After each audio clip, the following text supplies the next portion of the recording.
JL, tell me when. And we're live. Oh yeah, I'm Alex. I forget.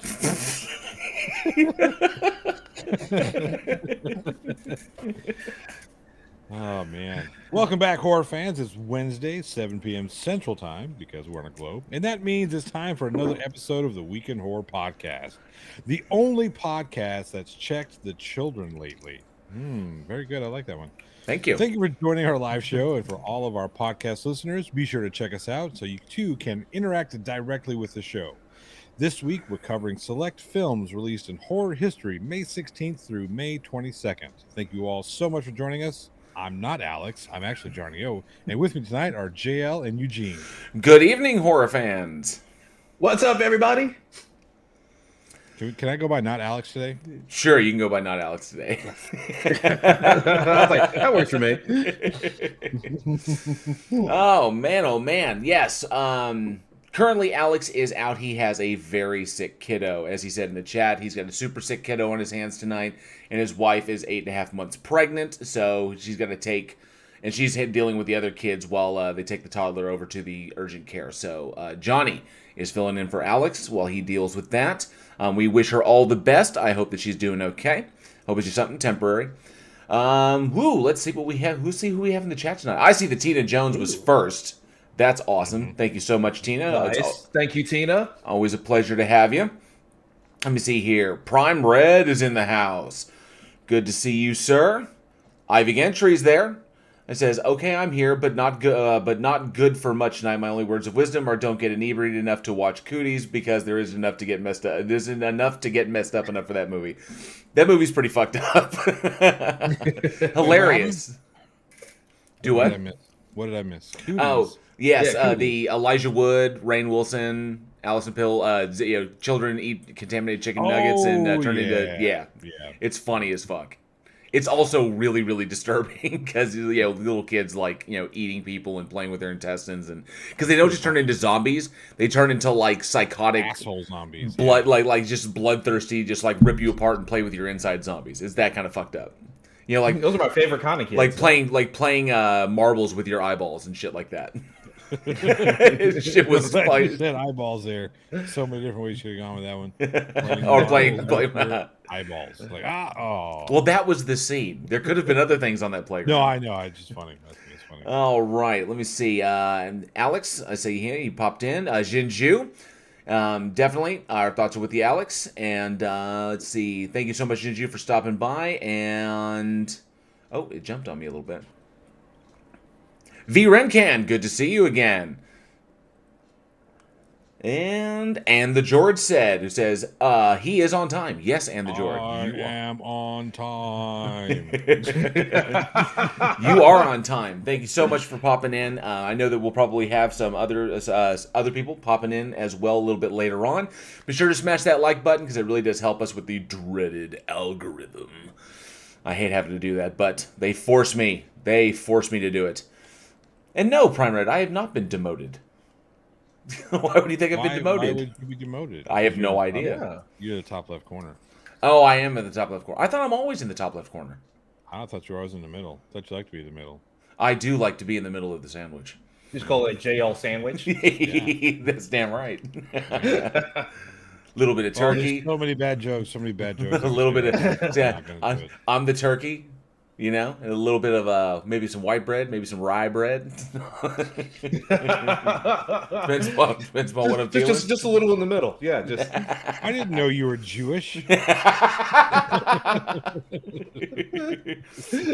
All right. So, we didn't have much going on this past week before we jump into tonight's selections, but I did want to mention to the live chat because I thought this was really cool. We at Week in Horror are really, really big fans of an old Showtime series called Masters of Horror.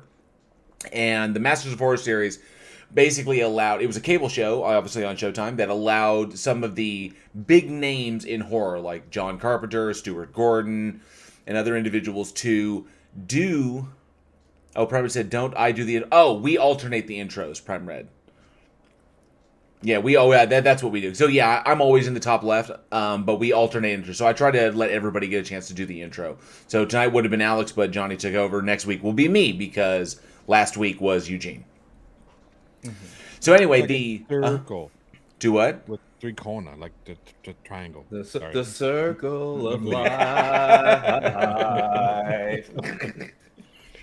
Why did you just remind me of that GIF of when he throws him off the cliff? Yeah, he's like, Yeet. Oh, roll credits. PhD Tony, one of our amazing patrons, is in the house. Good to see you, PhD Tony. Always a pleasure. So, but the Masters of Horror series is a really excellent series because the Showtime brought in these magnificent directors that we're all huge fans of, and it ran for 3 seasons, and they pretty much gave them a blank check to do whatever the fuck they wanted. No limitations. You come in with your little. We come in with. It was kind of an hour. It was almost an hour long. It was about a 45-minute. So you come in and they will shoot an episode for the series, and it would be kind of like a 45-minute kind of movie, and they could do whatever they want. No limitations on either sex or violence or blood, gore. What, it doesn't matter. And so we get to see our favorite horror directors just cut loose and tell the stories that they really, really want to tell. And there were some amazing episodes in the Masters of Horror series, especially in season 2. Season 2, it got really fucking good. But what's awesome, the reason I'm bringing this up is because the Masters of Horror series is now available on Tubi for everyone to see, which is For really free. neat. For free. What is Yeah. this? What is this? Tubi is a streaming service. Oh. And they just hey, pi- Crafty Keela, you're jumping in to give a like, and now it's sleep time. Well, she's way ahead of us. She is. Yeah, it's like 2 or 3 o'clock in the morning where she is. But Crafty is also one of our amazing patrons. So love her absolutely. She helps make this show possible. And there's Man Devil too. Excellent to see all these magnificent people. Now but you're a man. Man. you're going to get his copyright struck. That was my shitty singing. But Crafty Keela helps us make this show possible. She's absolutely amazing. We love her so much. But yeah, highly recommend. Anybody in our live audience, if you really dig stuff, you really dig kind of like short form horror, like episodic horror, then definitely go and check out Tubi if you haven't. I don't have any promo codes or anything to give you, but it is free. You can go and check that out, and they have all of Masters of Horror available for free for you to watch. And especially if you really want to dig some. Your favorite directors just, be like, fuck yeah, I can do whatever the hell I want. No studio limitations, no whatever. No budget restrictions, because Showtime dumped a truckload of money into these things. That's the place to see them. See them at their absolute best. So I wanted to let people know about that, but other than that, how has everybody's week been? Everybody good? No. Busy. Yeah. Yes. Yeah. Yes, we have been BS. Eugene has been crazy busy because... Man, oh man! Oh, when are we going to be able to tell people about our big project, about this big thing that's coming up? I want it once it's in the can. So we start shooting May 21st. Awesome. So the August podcast 5th. after that. The podcast after that. Okay, we will be able to make that Yeah. announcement as to why Eugene is so tired and lifeless when he's on the streams, because he is working his fucking ass off to make our dreams come true. Yeah, I'm actually, because we have this, and then we're going to go ahead and do the bloodbath, and then I'm going to downtown Dallas to do location scouting for the last location. Fuck yes. Gonna be good. Oh, I cannot wait to show you guys this thing. I really can. I'm chomping at the bit. See, this is the position I'm in. My job is done. So now I just have to sit back and be patient. And I don't want to be patient. I want it to happen now. Now, damn it, but this is the nature of the business. It's like JoJo, the idiot circus boy, is a pretty new pet. This thing can fry a buffalo in 40 seconds. No, I want it now. And hey, Dark Steve, another one of our amazing patrons. Man, our patrons love us so much, and we love you guys. Thank you so much for being here. All right, well, that's pretty much all I had. If nobody's got anything else, I guess we can dive into our selected films tonight. So right before we get out, I did read an interesting thing. So Oh, yeah. with Army of the Dead that's coming out, the Zack Snyder's Army of the Dead, they actually wanted to replace an actor after already shooting. Oh, And really? so they ended up, it was like Del Alpha, something like that, ended up having some allegations, and so they wanted to drop him from the movie. And this is one of the first times they've ever recast in post-production without going back and basically like reshooting scenes. So No they shit. ended up shooting stuff with this one actor, and Zack Snyder went through the entire process of what it's like to replace an actor in post-production. So you have the one actor who was basically in front of a green screen, and then they had to go into visual effects and line it up over the existing actor on all the shots. Oh, that's fucking insane. And the fact is, and then he ended up didn't share any scenes. He shared half a day with one actor and didn't meet any of the other actors. So he didn't meet like Dave Bautista or anything like that. And it had a guy in a green suit that interacted with him. Oh, that's crazy. And they told him, it's like, you cannot ad-lib anything because the movie was cut completely. And then you're going back in. So you're just, they're like, you can't ad-lib, you can't do this. We already got other people working on stuff. You have to nail all. They basically ADR is like audio. They ADR'd a person, not just audio, an entire person in that movie. That's insane. And you got to do that. Okay, so in some areas that might not be too difficult with the capability of digital effects artists nowadays, but in some areas, as far as the editing goes, that is a pain in the ass. I'm imagining that would be harder than when Kevin Spacey was replaced in All the Money in the World, because Kevin Spacey was taken, that was in the can, and then after the allegations that came out about him, he was removed completely, and they recast it with Christopher Plummer. And Christopher Plummer basically, but the film was done. The film was done and ready to go, but then all of a sudden, the bombshells dropped, and then just like, okay, so we'll take him out, we'll edit him out completely out of the film, and reshoot every single scene with Christopher Plummer, including but then edit the interactions so that they all match up. And I can't even imagine having to go back and do that, because it was I think they were like 2 weeks from distribution, and then all of a sudden they had to go back and do this. And that just speaks to the legendary talent of Christopher Plummer. We miss him so much, but wow, to try and replace an entire physical, the physical performance interacting with the people, because this is an action movie. Yeah, this is an action movie, and the thing is, so they had to mimic camera movements. They said the hardest things were shots where you had the entire group walking, because he was on a green screen and he had to walk at the same speed as everybody else, and the camera had to move at the exact same speed as they had on set, and trying to sync that up perfectly so it looks like that he was there. Just impressive. I don't even want to know what the digital. Okay, because you could do that. So you got everything shot over here that was shot live. Then you got all this stuff shot in the green screen over here. Then it comes down to the digital effects artist to be able to take that stuff and mesh it perfectly. Oh, I don't even want. Oh. Yeah, that's somebody got paid a lot of money to do that. Lots. I'll tell you that. Yes. A lot. Someone got golden time for that motherfucker. I can tell you that right now. The Guild's not going to be happy about this. We're going to pay you a truckload of money. The Guild doesn't have to know anything about this. The Guild is happy now. The Guild is pleased. And so is my agent. Well, okay, JL, what do we have up first? Sorry, couldn't help it. Well, I was going to mention, because he brought up Army of the Dead. This is so cool. It's kind of a strange confluence of events. The stars have aligned, as Lovecraft liked to say. My last day with my job is May 21st. So I literally have 9 days before I'm out. And I'm leaving 9 days. Wait, that's 2 anyway. But two extra, just because. She's a sweetheart like that. And I'm gonna be leaving in 9 days, and it happens to be on the 21st. And the 21st is the day that Army of the Dead debuts on Netflix. So I know a bunch of people, it's gonna be a Friday. A lot of people are gonna be jumping on it. They want to watch this stuff, but we will be Shinju, you told the agent, you fool. I'm telling you right now, they have ways of finding out. They really do. If their people are working, they know. It's fucking freaky. Yeah.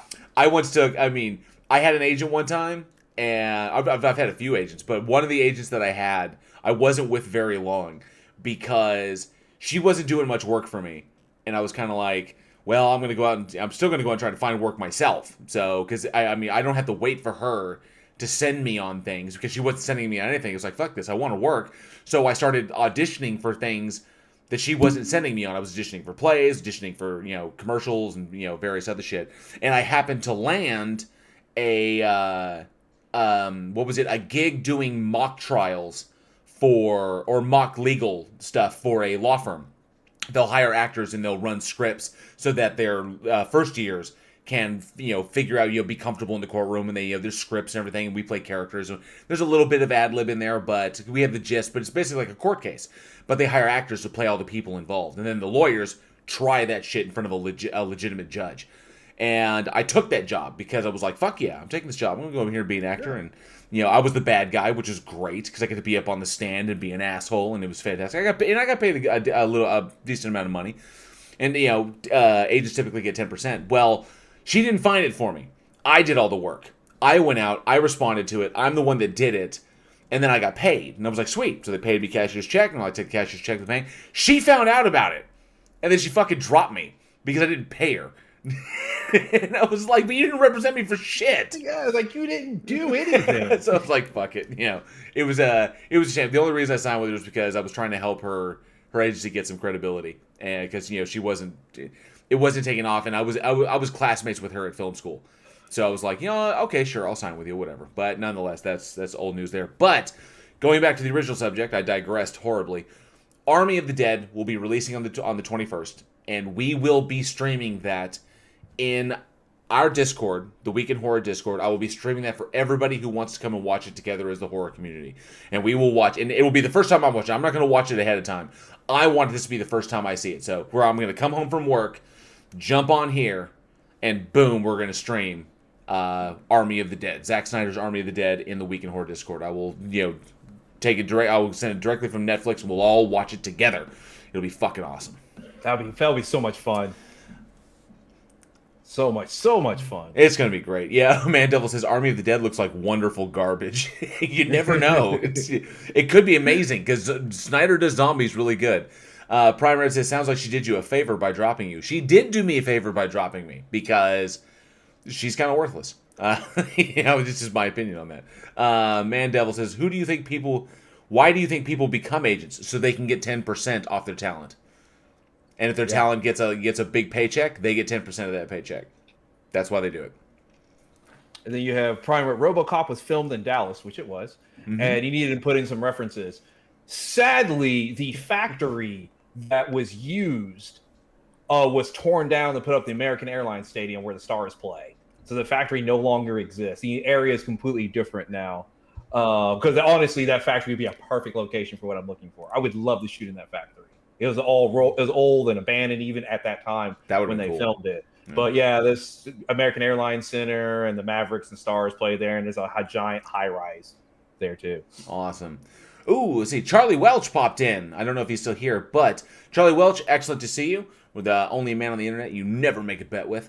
But he came in to say hi. He's going to have to watch the show later, and he will be joining us on the 21st to watch Army of the Dead.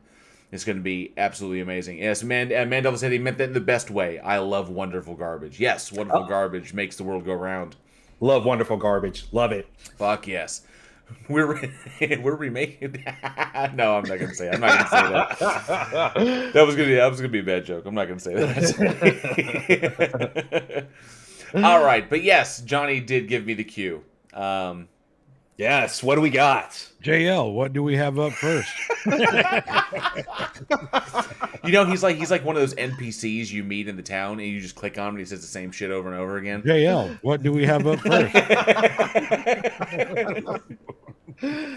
I'm fucking dying.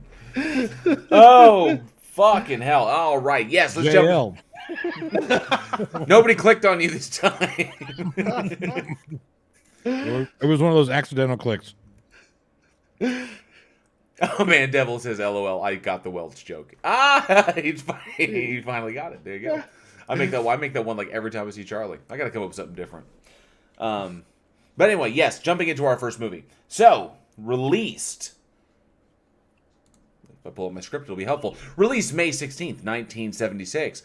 We have the movie Grizzly. And no, it's not that kind of grizzly. So, directed by William Girdler and David Sheldon, and written by Harvey Flaxman and David Sheldon, starring Christopher George, Andrew Prine, and Richard Jekyll. Oh, this is a nature horror, and in essence, bunch of campers are out in the woods and are terrorized by a bloodthirsty, human-eating, 18-foot tall grizzly bear. That's pretty much it. It is in Those essence. don't exist. It is. That's it. It is in essence Jaws in the woods. That is pretty much what this is. But it is a giant bear, and it runs around killing fucking everyone. And no, it doesn't fuck them. It just kills them. There was no comma in there. It was just killing fucking everyone. Sorry. But yes, 1976. Yes, Prime Red is correct. This is one of the big Jaws ripoffs. And hey, Dr. Stinky Butt the Butler is in the house. Good to see ya. Good to smell ya. And but yes, this was because the 1970s. After Jaws came out, there was a plethora of nature horrors. Man-eating. Yeah, I have a plethora. A plethora. Yeah. Everybody wanted to cash in on Yes, Effie. catch on. What is a plethora?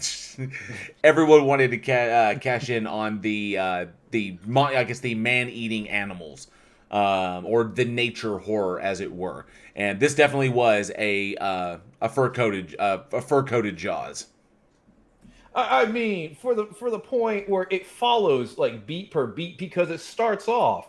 What's one of the most iconic things in Jaws is the intro, where you have the woman swimming and you never ever see the shark.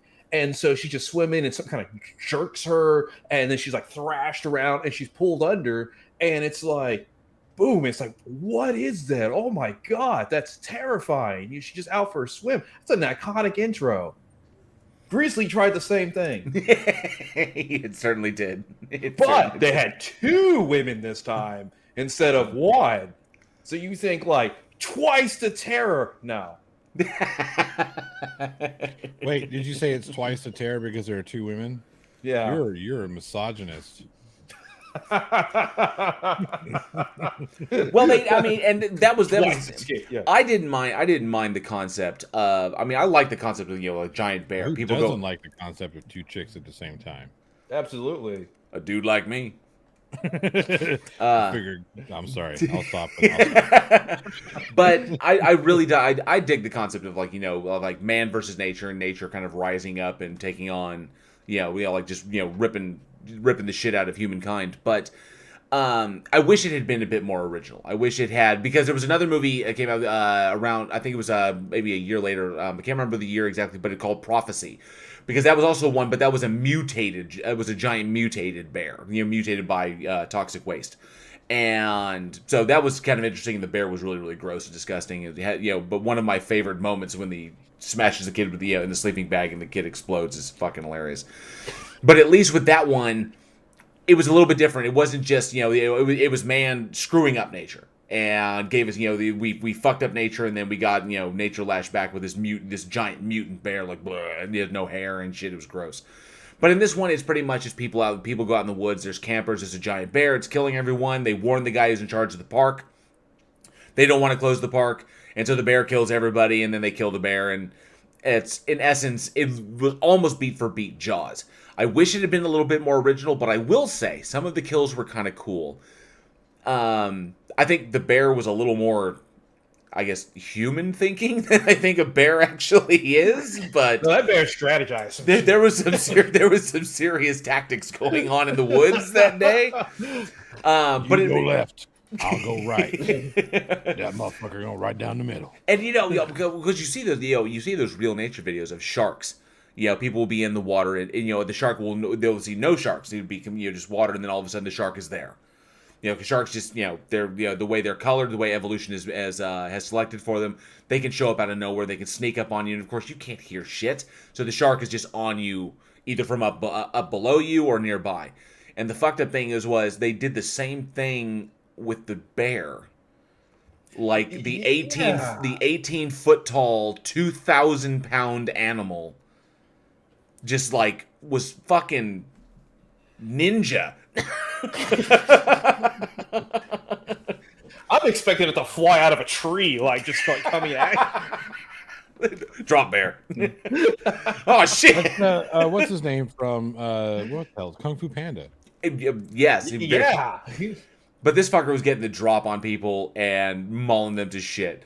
I can imagine, the 70s definitely, this was a scary movie then because people were kind of like, oh, I'm scared of the water, or, run away. Oh, I'm scared of the woods now, and but it had its moments. It wasn't the greatest, but I wish it had been a bit more original because you can almost put Jaws right next to the thing and play the two together. And the same formula, the exact same formula. They just changed it from the ocean to the woods and from a shark to a bear, which is a shame. I think it was a good idea, but I think they could have executed it much, much better. Not to mention some of the scenes with the bear were kind of. Well, the thing is, they missed the point. What makes Jaws so good? What makes Jaws good is the characterization on it. You care about every single person. Everybody has depth. Even the captain of the orca. Like especially the captain of the orca. Yeah, him. His whole story about the USS Indianapolis. I love watching that. Him telling that story over and over again. And that was what made Jaws so good. It wasn't the shark. Because you only see the shark. You see the shark for like 8 minutes in that entire film. Yeah, the camaraderie between Dreyfus, Roy Scheider, and Robert Shaw was absolutely amazing. His portrayal of Quint was, bar none. And I think it was because he was legitimately drunk during that whole production, wasn't he? Like I think he was drunk for that scene when he was telling the story. I think he was fucked up in that scene. I don't think he was sober a day in his life. I have to agree, but I think they were really drinking, and so he did that whole scene, and he was like 3 sheets to the wind. He was standard Robert Shaw. He was Robert Shaw operating level. But it was the camaraderie between the three of them. You have the excited marine biologist, the grizzled, sailor, and then of course the skeptical sheriff, or I guess the realistic sheriff who's just trying to keep everybody alive. And the three of them. Speaking of, sorry, I didn't mean to interrupt, but speaking of Jaws and the whole, that Richard Dreyfuss later confirmed that it was his character in the remake of Piranha 3D. Oh, did he? Oh, really? He said he was supposed because oh god, what's the character's name? Who did he play? Richard Dreyfuss played who? Who did he play? What was his character's name? Oh, help me out. I know I'm just fucking draw a blank. Anyway, he said that was him fishing at the beginning of Piranha 3D. He said because originally in the source material that character was supposed to be eaten by the shark. So Dreyfuss said to pay homage to the source material, he had himself off in this film. Aw, that's nice. Okay. That's cute. I didn't know that. Yeah. Oh, let's see. We have the chat is blowing up. Oh, Dick Dawson saying hi. Dick Dawson, it's a pleasure to see you. It's always good to see you on the show. They're talking a bit about. Oh yes, and life is quite good. We have big things coming our way. So definitely stay tuned to the show because we are going to announce huge things here in a couple episodes. But yeah, that was a shame. And of course, this was one in a really, really long line of just, kind of like Jaws riffs. Just trying to capitalize on, big scary nature and try to get a few bucks out of it. Some of these films got sequels. As Jaws got sequels, these films got sequels. There was, a Grizzly 2 and so on and so forth. I saw someone in the chat mention the movie. Oh, pardon me. Someone in the chat mentioned the movie Frogs, which was an eco-horror where pretty much everything in the swamp rebels against the rich people who are abusing the land.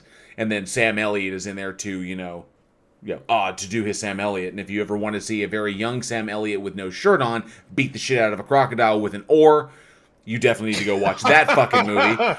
Already sold right there. Yeah, I'm sold right there. Shirtless Sam Elliott. Oh, and I don't think he had a mustache either. I think he was shirtless, mustacheless Sam Elliott kicking the shit out of I think it was an alligator with a boat oar. And I was like, yes. That's not really Sam Elliott. Sam Elliott didn't exist until he was 50 with the mustache. Until he had the mustache. Well, what was until it was beef? It's what's for dinner. or what was it? Because he was the beef guy for the longest time, and then he was also more saving, more doing. That's the power of the Home Depot. But yeah, so that was this was a treasure trove of just of studios trying to capitalize on what the precedent that Jaws set, and some of them good, some of them land, some of them really fucking weird, and some of them were just abject, just failures. But it must be said that the concept of man versus nature, the concept of human beings, and the conflict between human beings and nature is always made for excellent horror. When human beings trespass into areas that they're not prepared for, when they are ill-prepared for what the world has to offer them, and they think that just by virtue of being human that all of a sudden we're in control. This always makes for fantastic horror, because we've gotten some great ones, like Into the Grizzly Maze was a fantastic one.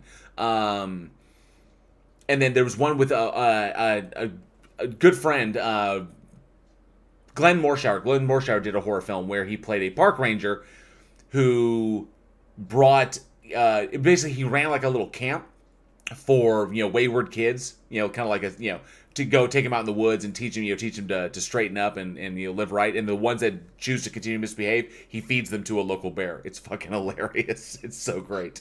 Wow. Yes, it is amazing. But yeah, I love it it's very, very topical, especially today. I think I think we may actually see a resurgence in this stuff, because today it's a national conversation. It's an international conversation about our interactions with nature. And as that becomes more, as we've always said, horror always reflects what's going on in society. We may begin to see more of this. I think Shyamalan, M. Night Shyamalan Ding Dong, tried to do it with The Happening. That didn't work. That was so terrible. And that didn't was work. so stupid. But the concept of something like that, I think, was ahead of its time, because it wasn't as huge a discussion as it is now. So I think we may actually see more. I think it was just it was a good idea, but it was executed poorly, and it was Shyamalan Ding Dong. Shyamalan. So the idea was good, yes, but the idea is good. I don't think it was ahead of its time. I think it was just poorly put together. Just poorly executed.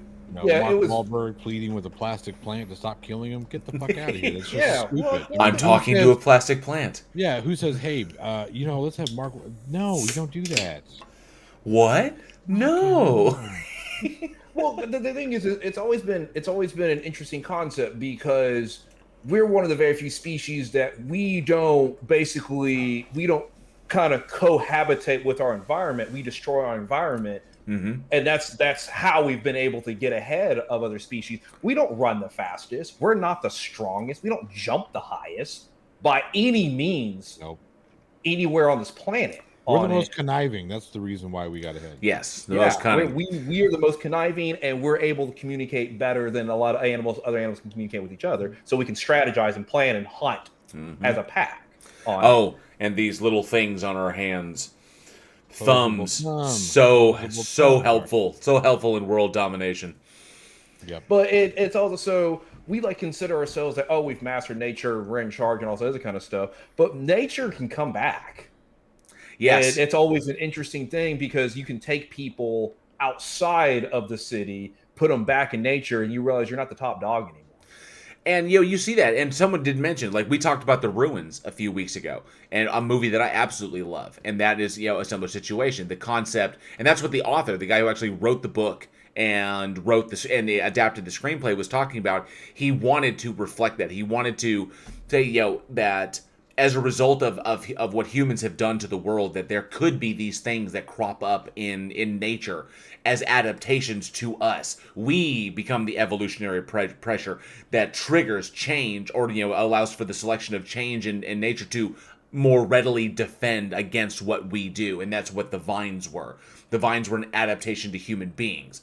So, and I think other movies that like Rogue, the Ghost in the Darkness, which was based on a true story, but these concepts of man encroaching upon nature and then paying the ultimate price for it, I've always dug them, because there is I would say a kernel of truth to all of this, and there's something to be said. You go out into the world, you kind of take your life with you. If you don't know what you're doing, you're not prepared, then you will find yourself, like many movies, being eaten by a grizzly bear, or eaten by a crocodile, or eaten by a shark, or something of that nature.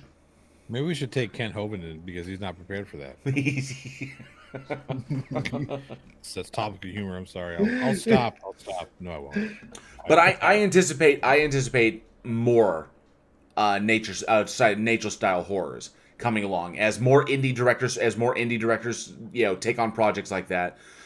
And it's not really a super tapped genre. There's still things out there that are like that, but nobody really hits it really hard. I have no doubt on the blacklist that there are probably some scripts out there that are really, really strong that reflect this. And once we start really diving into it, I think it's going to be a big thing. Tremors is a good one. Yeah, Tremors is an excellent film. Mm-hmm. I think they have another one in the works. I think they had the one with Napoleon Dynamite, which wasn't terrible. Oh, Bill Hader? Yeah. I like calling him Napoleon Dynamite because it pisses him off. Yeah. Hey, Napoleon, shut the fuck up. It's like some weird Mormon guy. Who said? Mandel says, I could never get through the movie Roar, even though I know nobody was killed during filming. My anxiety just skyrockets. It's pretty intense. It can be. I would say one of the biggest fears of human beings is being eaten. Being eaten or being burned alive. But being eaten alive by something, that's pretty damn horrible. Yeah, so I don't know how many people have actually done like survival training. I know you have, JL, right? You used to be you were a Boy Scout for the longest time. I was an Eagle Scout and survival trained up in the New Mexico mountains. Low impact, no trace.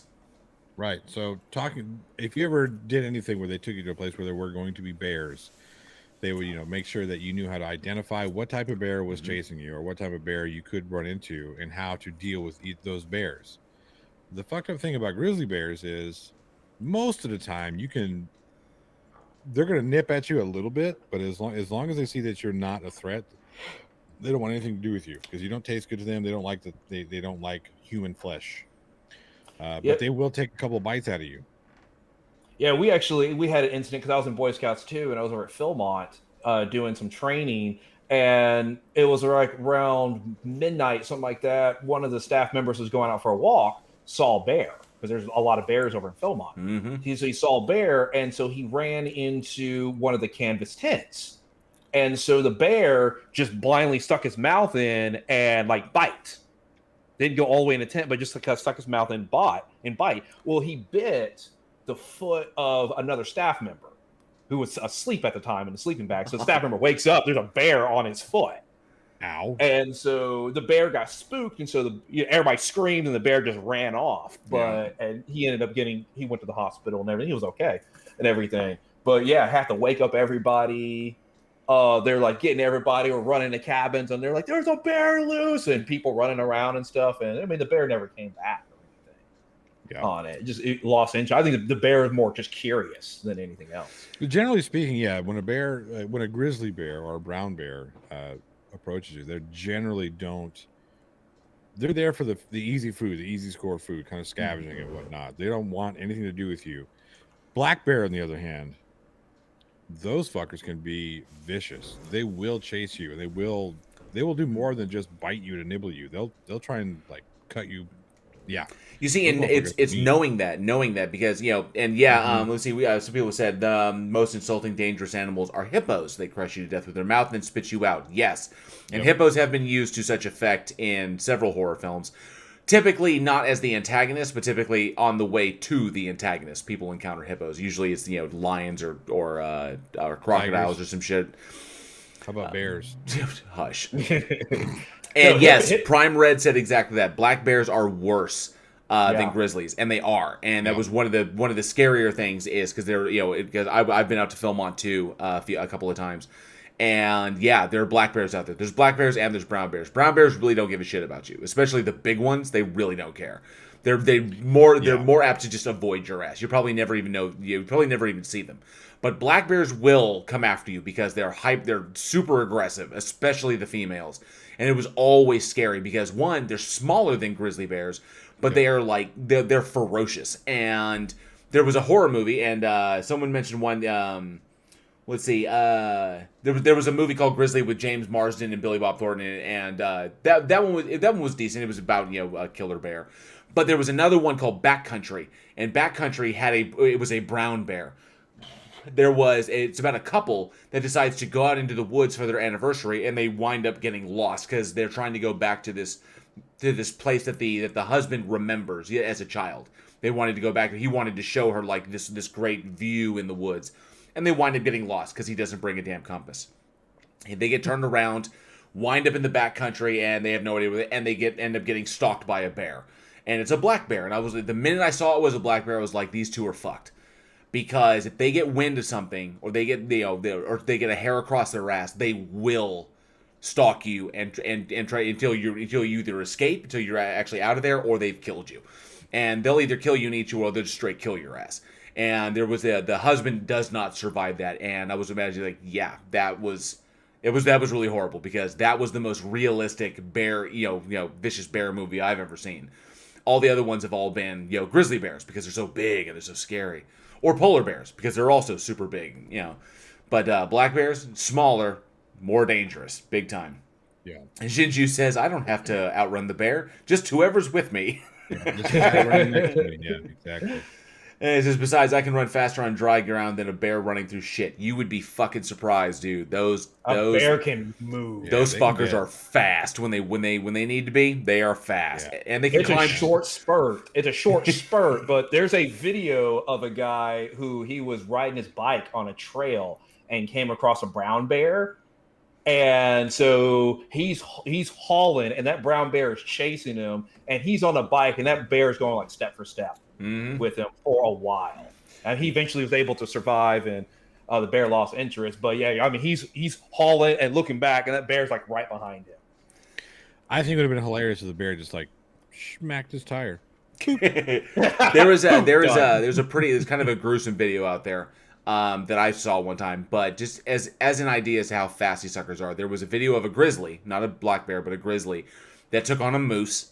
Completely doable. This was up in Alaska on the Kodiak Isle, and with one hit, the grizzly decapitated the moose. Just took that fucker's head off. And if anyone, especially our good friends from Canada, because we have some fans that are in Canada watching, moose are no joke.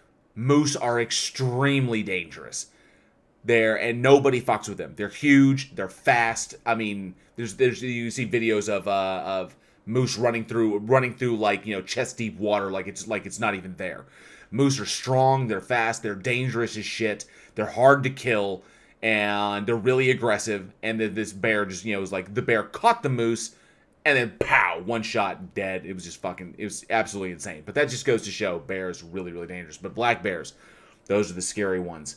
Yes. PhD Tony, Grizzly telling his friend, I swear I just pushed it a little bit. Let me see. I did see somebody. Commander Darklight is in the house. Good to see you. Another one of our amazing patrons. So fantastic to have you. And Skydiver Tanner's in the house. Hey, did we decide whether we preferred the original or the sequel? Oh, of Grizzly? Yeah. Well, we hadn't yet. Oh, sorry. I was saying hi to people in the chat. I'll put myself in the corner. 1 minute timeout. If there's a gun, Johnny's gonna jump it.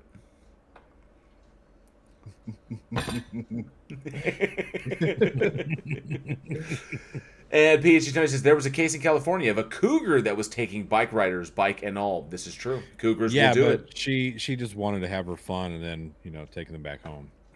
Right. Yeah, that's exactly what was happening. Yeah. That's what they call older women. It's fucking crazy. But no, really? No, they came back with claw marks, a few scratch marks. Johnny, not all of them land, dude. Just because you don't get them, that's fine. Some of them just do a big guy in the pool. Belly flop.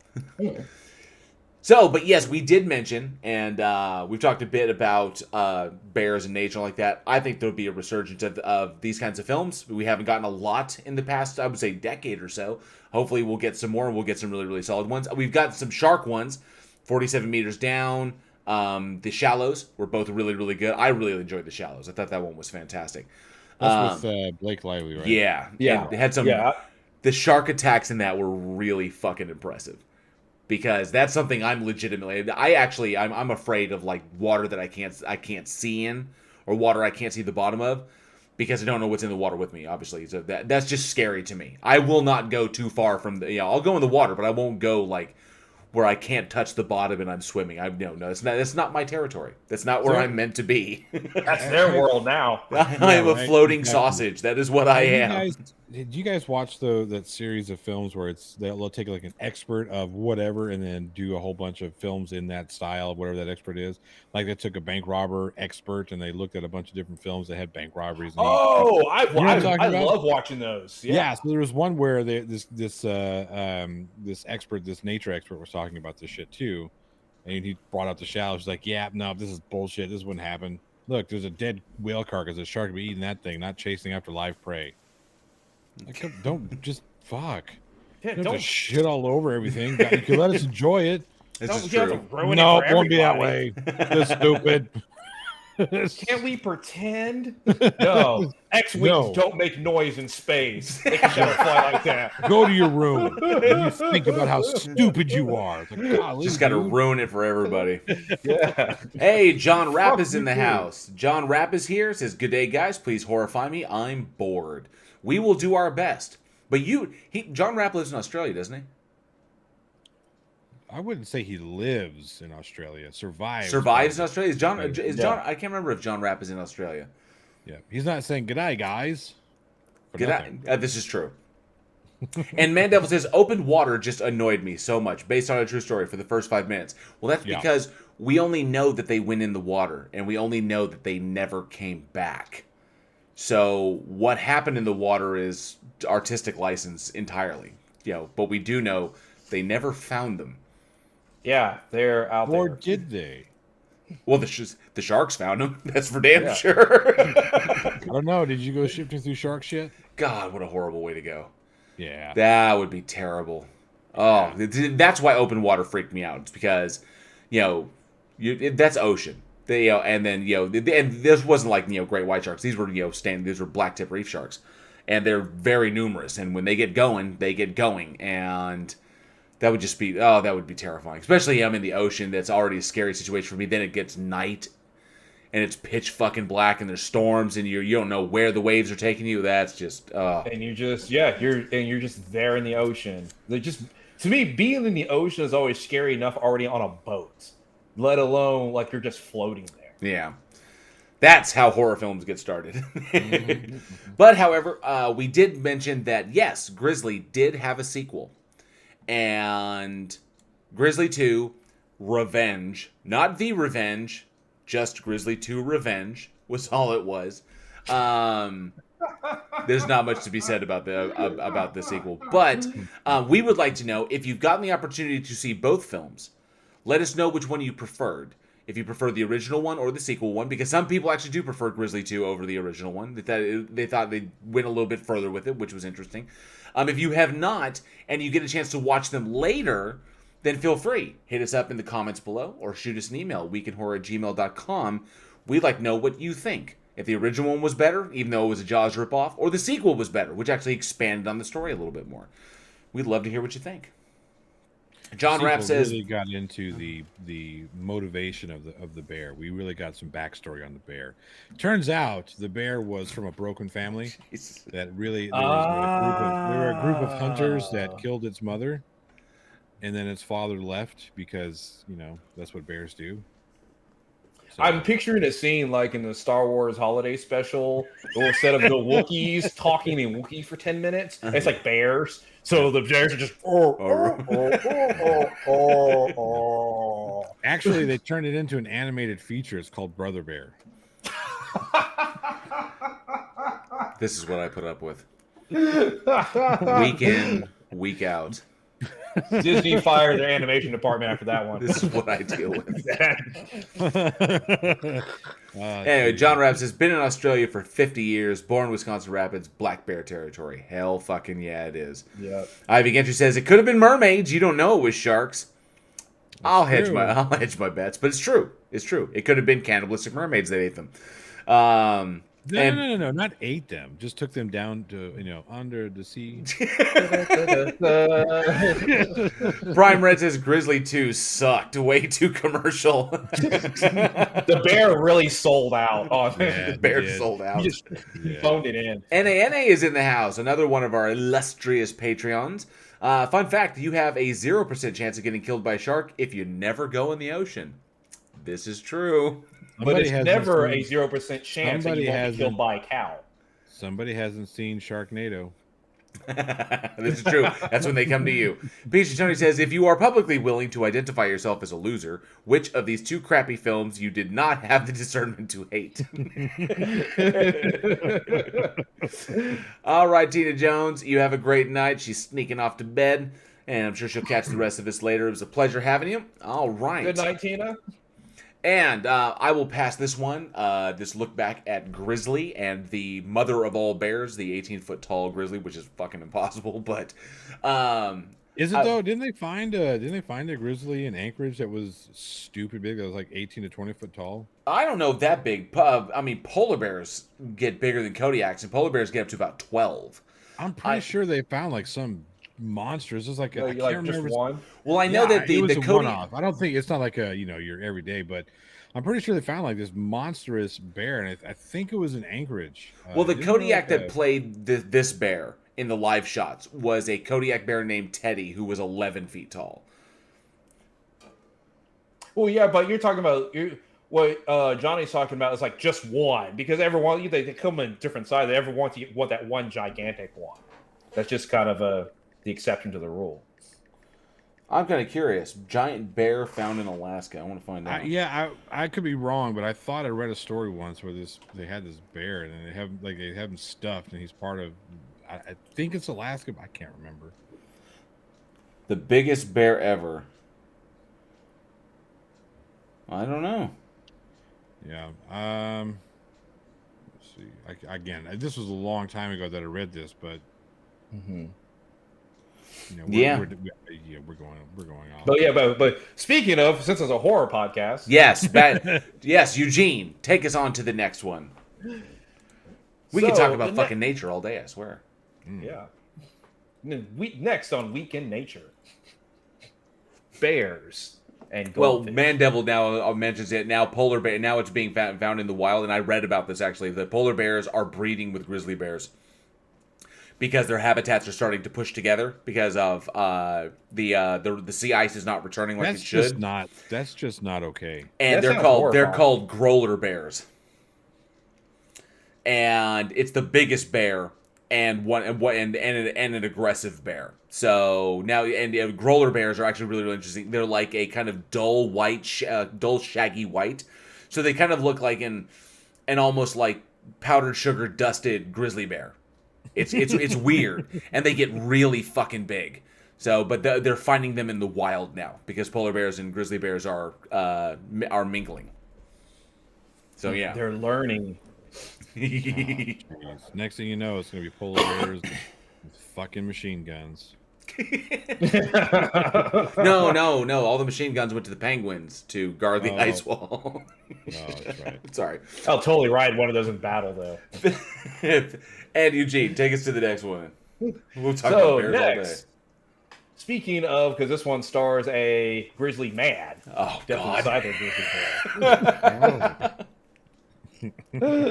We have See No Evil, which was released May 19th, 2006.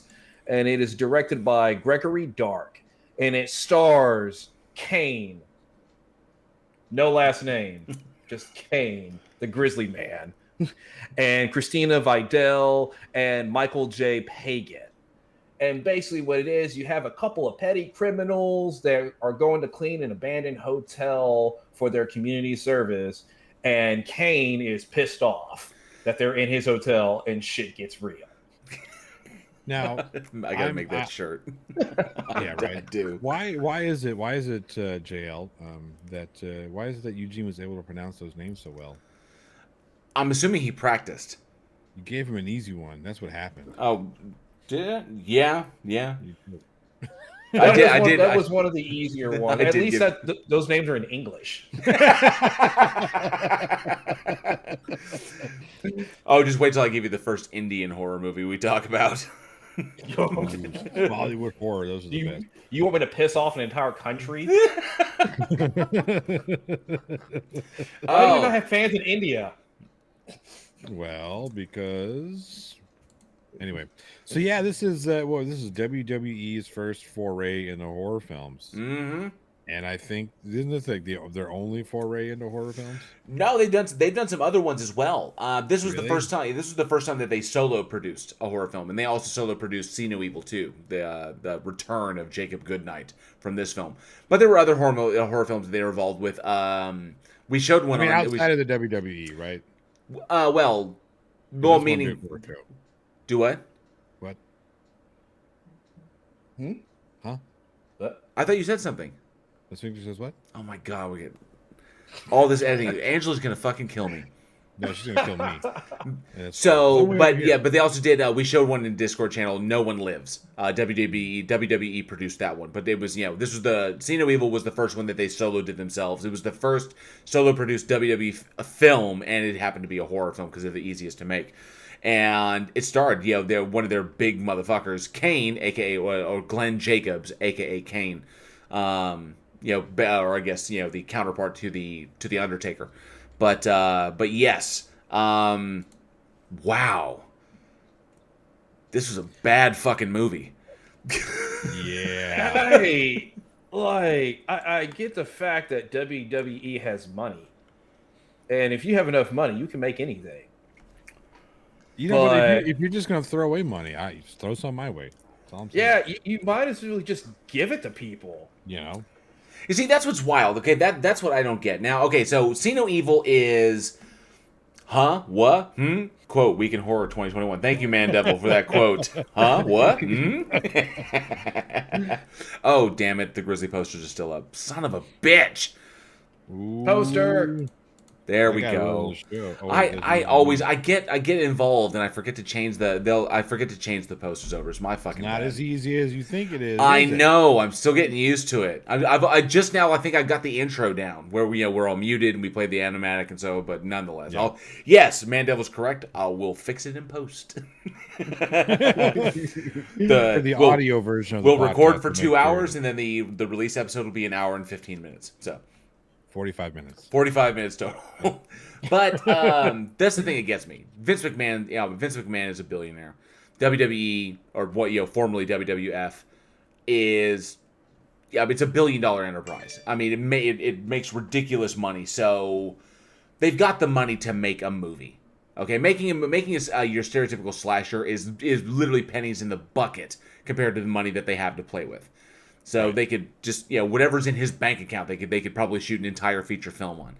And they cast their own people, so they got Kane in there, and then they surround him with a bunch of people that we don't know.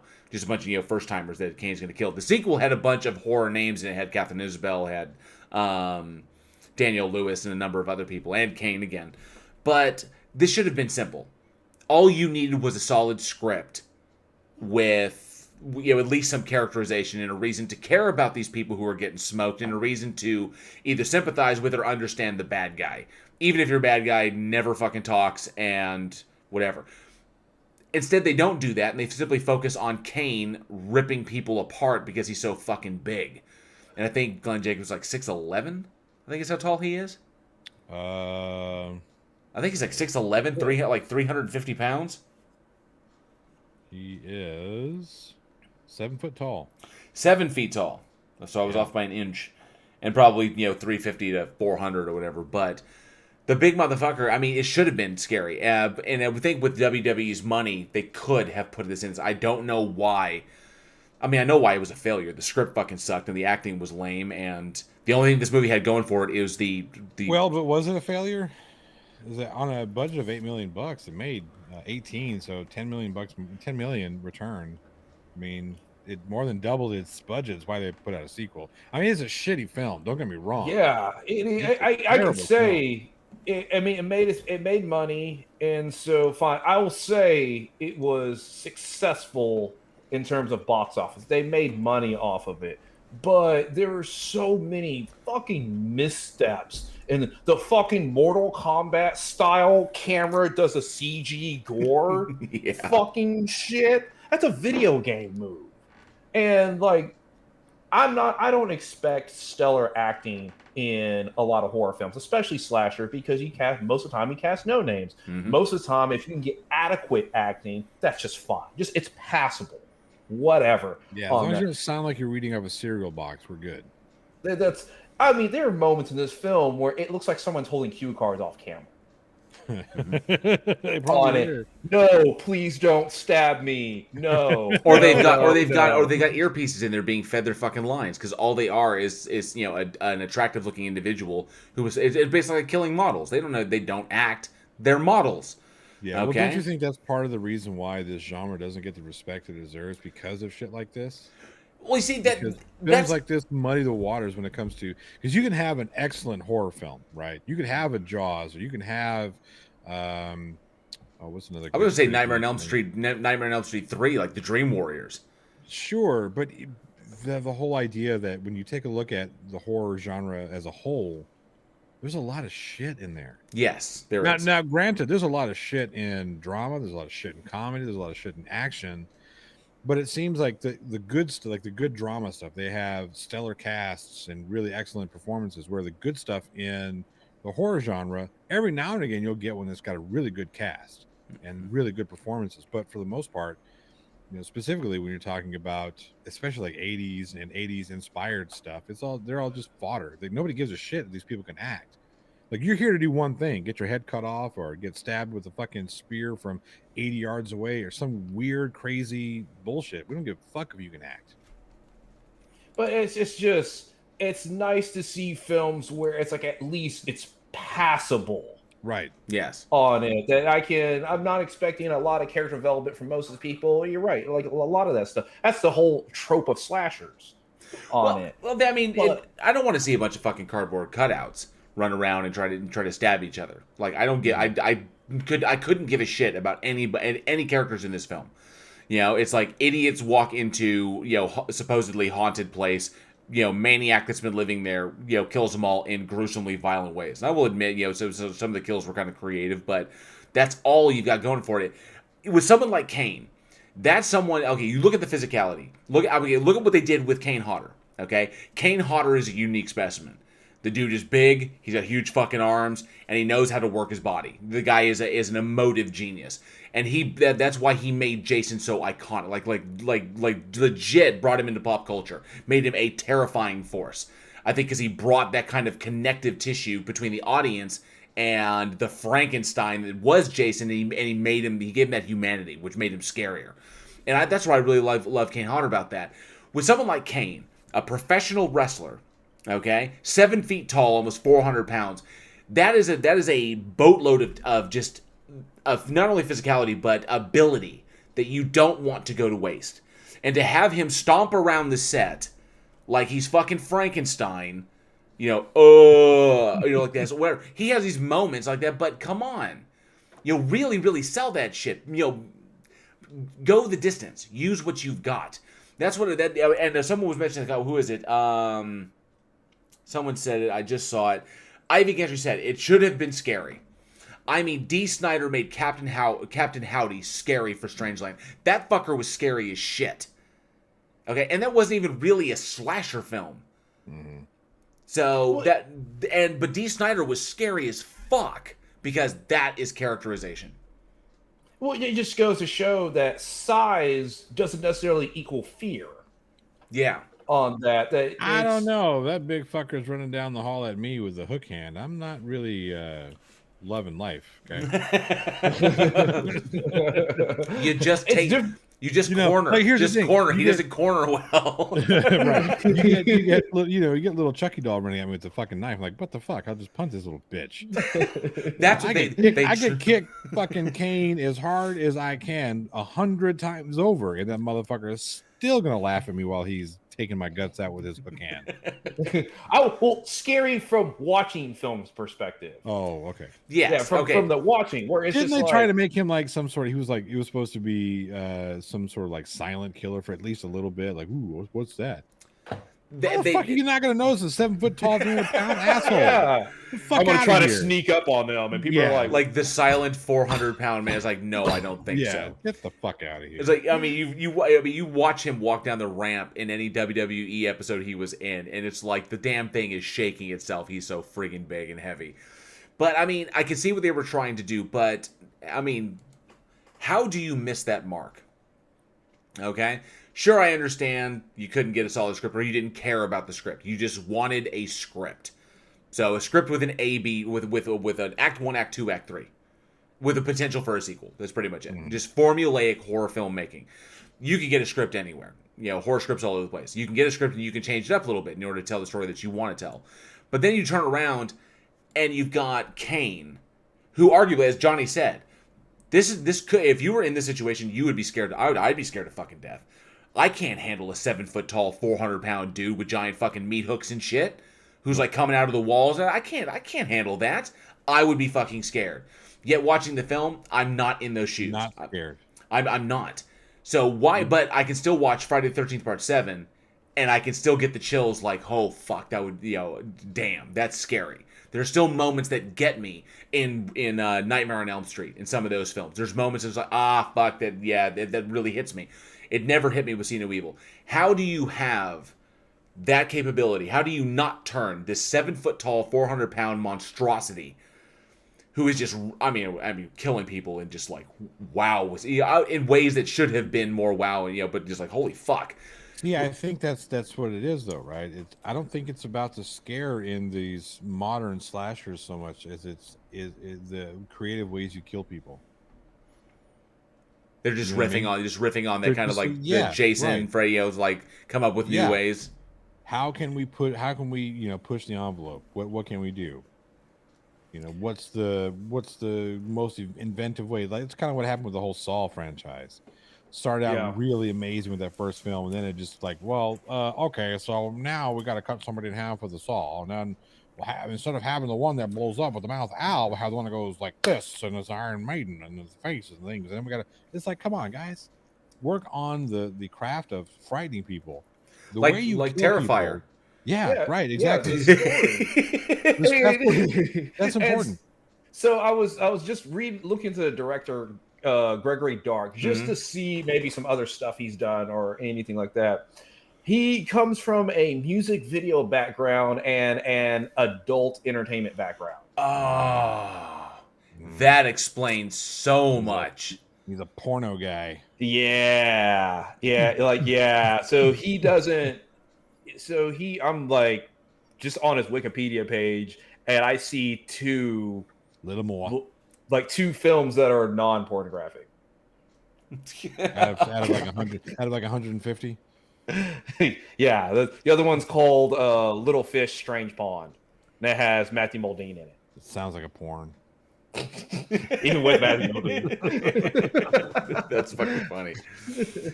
Oh, that explains a whole ton. Just the cinematography, just the how can we get up in there and get that raw angle? It's okay, I get it. I get that now.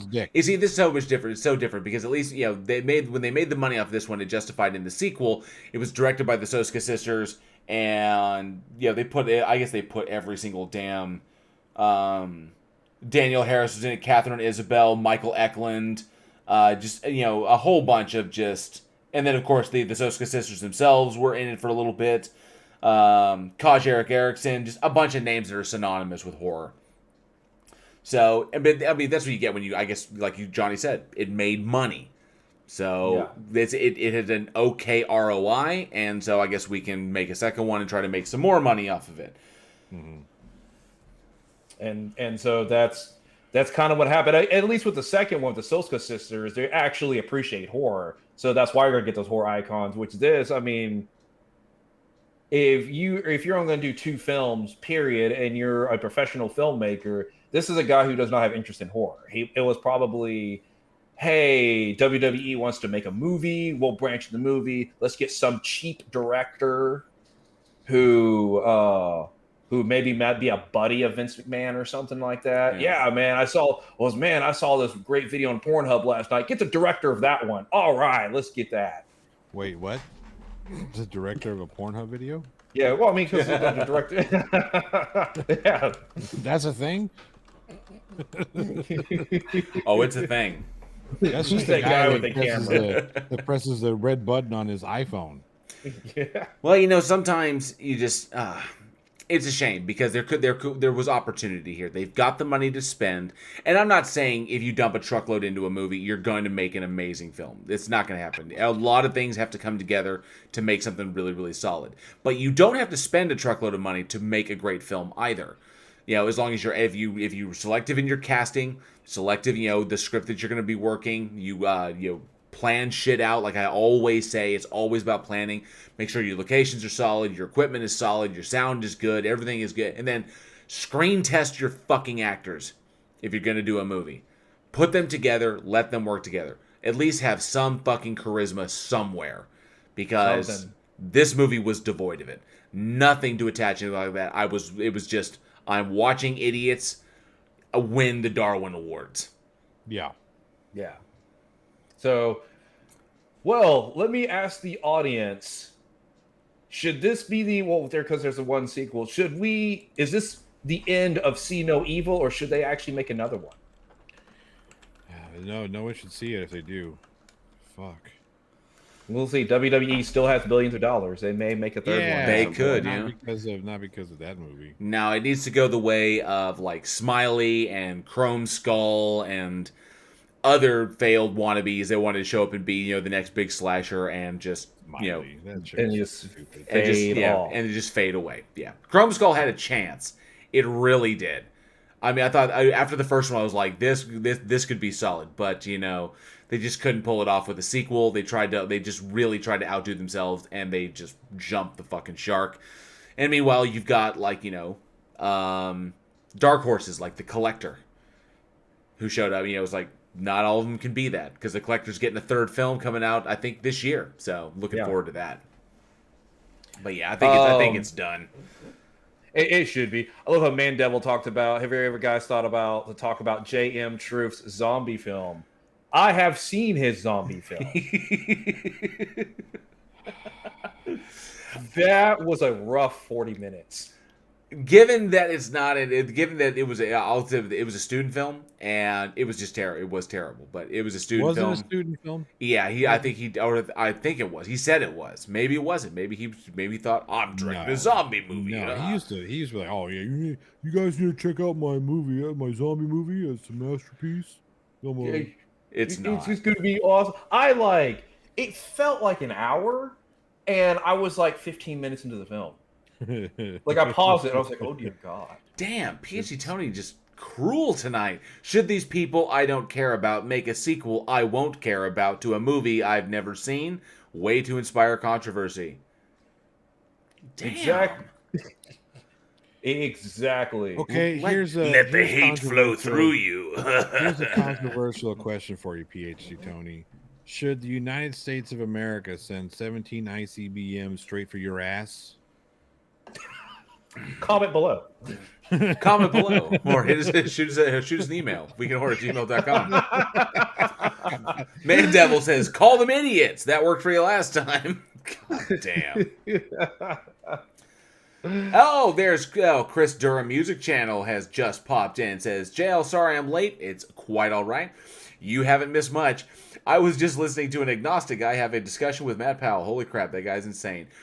That is a topic for another show, but I get it, and woof, just crazy. That's a topic for Friday's Dingleberries. Yes, over on Johnny's channel. Yes. Yes, NANA. It was 40 minutes, and it was that's the film they show in hell. That movie is frightening for the wrong reasons. Yeah, the whole the last 20 minutes of it was like the girl's like in a basement, and her fiance or husband or whatever is like turned into a zombie. So like you think a fight would break out, or be like, okay, this is your husband turned and they're gonna fight and everything. No, she sits at a desk and then screams at him for 15 minutes to go away. But it's a basement, so the zombie can't go anywhere. Yeah. Yeah. I'm trying, 15 lady. minutes. Yeah, of that. Yeah. Yeah, I Riveting stuff. riveting. Riveting. I would tell you this. The Room was better.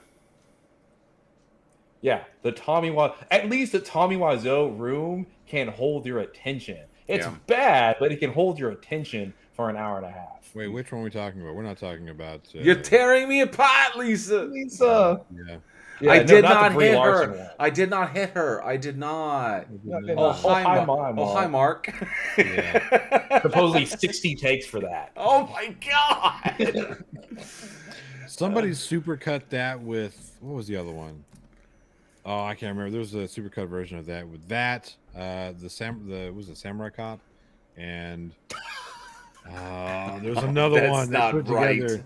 Yeah, it really isn't. They're making a Samurai Cop too, right? Oh, I hope so. There already is a Samurai Cop 2. Oh, you mean Kung Fury 2? No, Samurai Cop. Because there's going to be a Kung Fury 2 as well. Well, that's okay. Yeah, There's When already they a put out- 2, so that means they have to be when they making a put out- third one.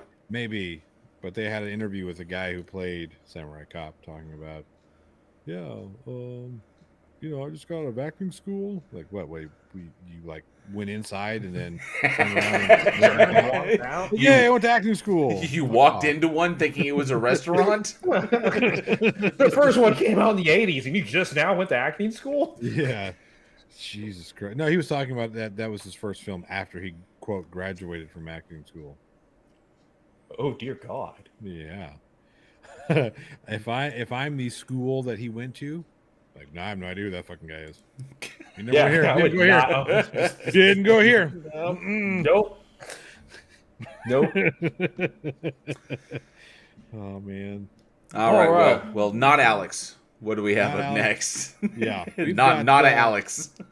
Not Alex here. We have a film that came out in 2001, originally titled Down, and by stroke of comedic genius. When the DVD came out, they retitled it The Shaft. I'll let you guys put that together. I swear we're not talking about a porno. I mean, we were I just promise. talking about Someone's going to be listening to this. They're going to go online like, I think I downloaded the wrong movie. Anyway, it's a 2001 English language American Dutch science fiction horror film, written and directed by Dick Ma, starring James Marshall, Naomi Watts, and Eric Thal. It's a remake, right? It's a remake of the Dutch De Lift, right? The elevator. Yes. Yeah. I did not get to watch this film, so plot-wise, I don't know really what it's about, except somebody's going down the shaft. And then shit gets real. I couldn't help myself. Let's see here. What does Wikipedia say? Okay, so yeah. Elevator that eats people. An elevator that eats people. Yeah. that's what In it says. essence, the evil lightning that we have spoken about before in the podcast is such a wonderful trope of a lot of horror films. The evil lightning shows up and turns a elevator, just like a state-of-the-art elevator, into an evil state-of-the-art elevator, and then proceeds to kill people just wantonly, because I guess it has like a fucking brain. I still don't really understand how the brain fits into it, because it actually had like a fucking brain, like a legit human looking brain. It was weird, but yeah, turns the elevator evil, and then it's a combination. It's weird. There's bad guys in it, and then there's the elevator, and then Naomi Watts is running around in there. They're in the building. I don't fucking. It's an evil elevator. Don't it's get in an it. evil fucking elevator. Is pretty much what it is. But talking about this, there's not much to really honestly say about this, other than this was early in Naomi Watts' career. This was I think this was in the first 10 years of her career, and this was I think right before she picked up Mulholland Drive. But Naomi Watts did it. I love Naomi Watts. She's classic. She was really excellent in The Ring. She's one of my favorite actresses.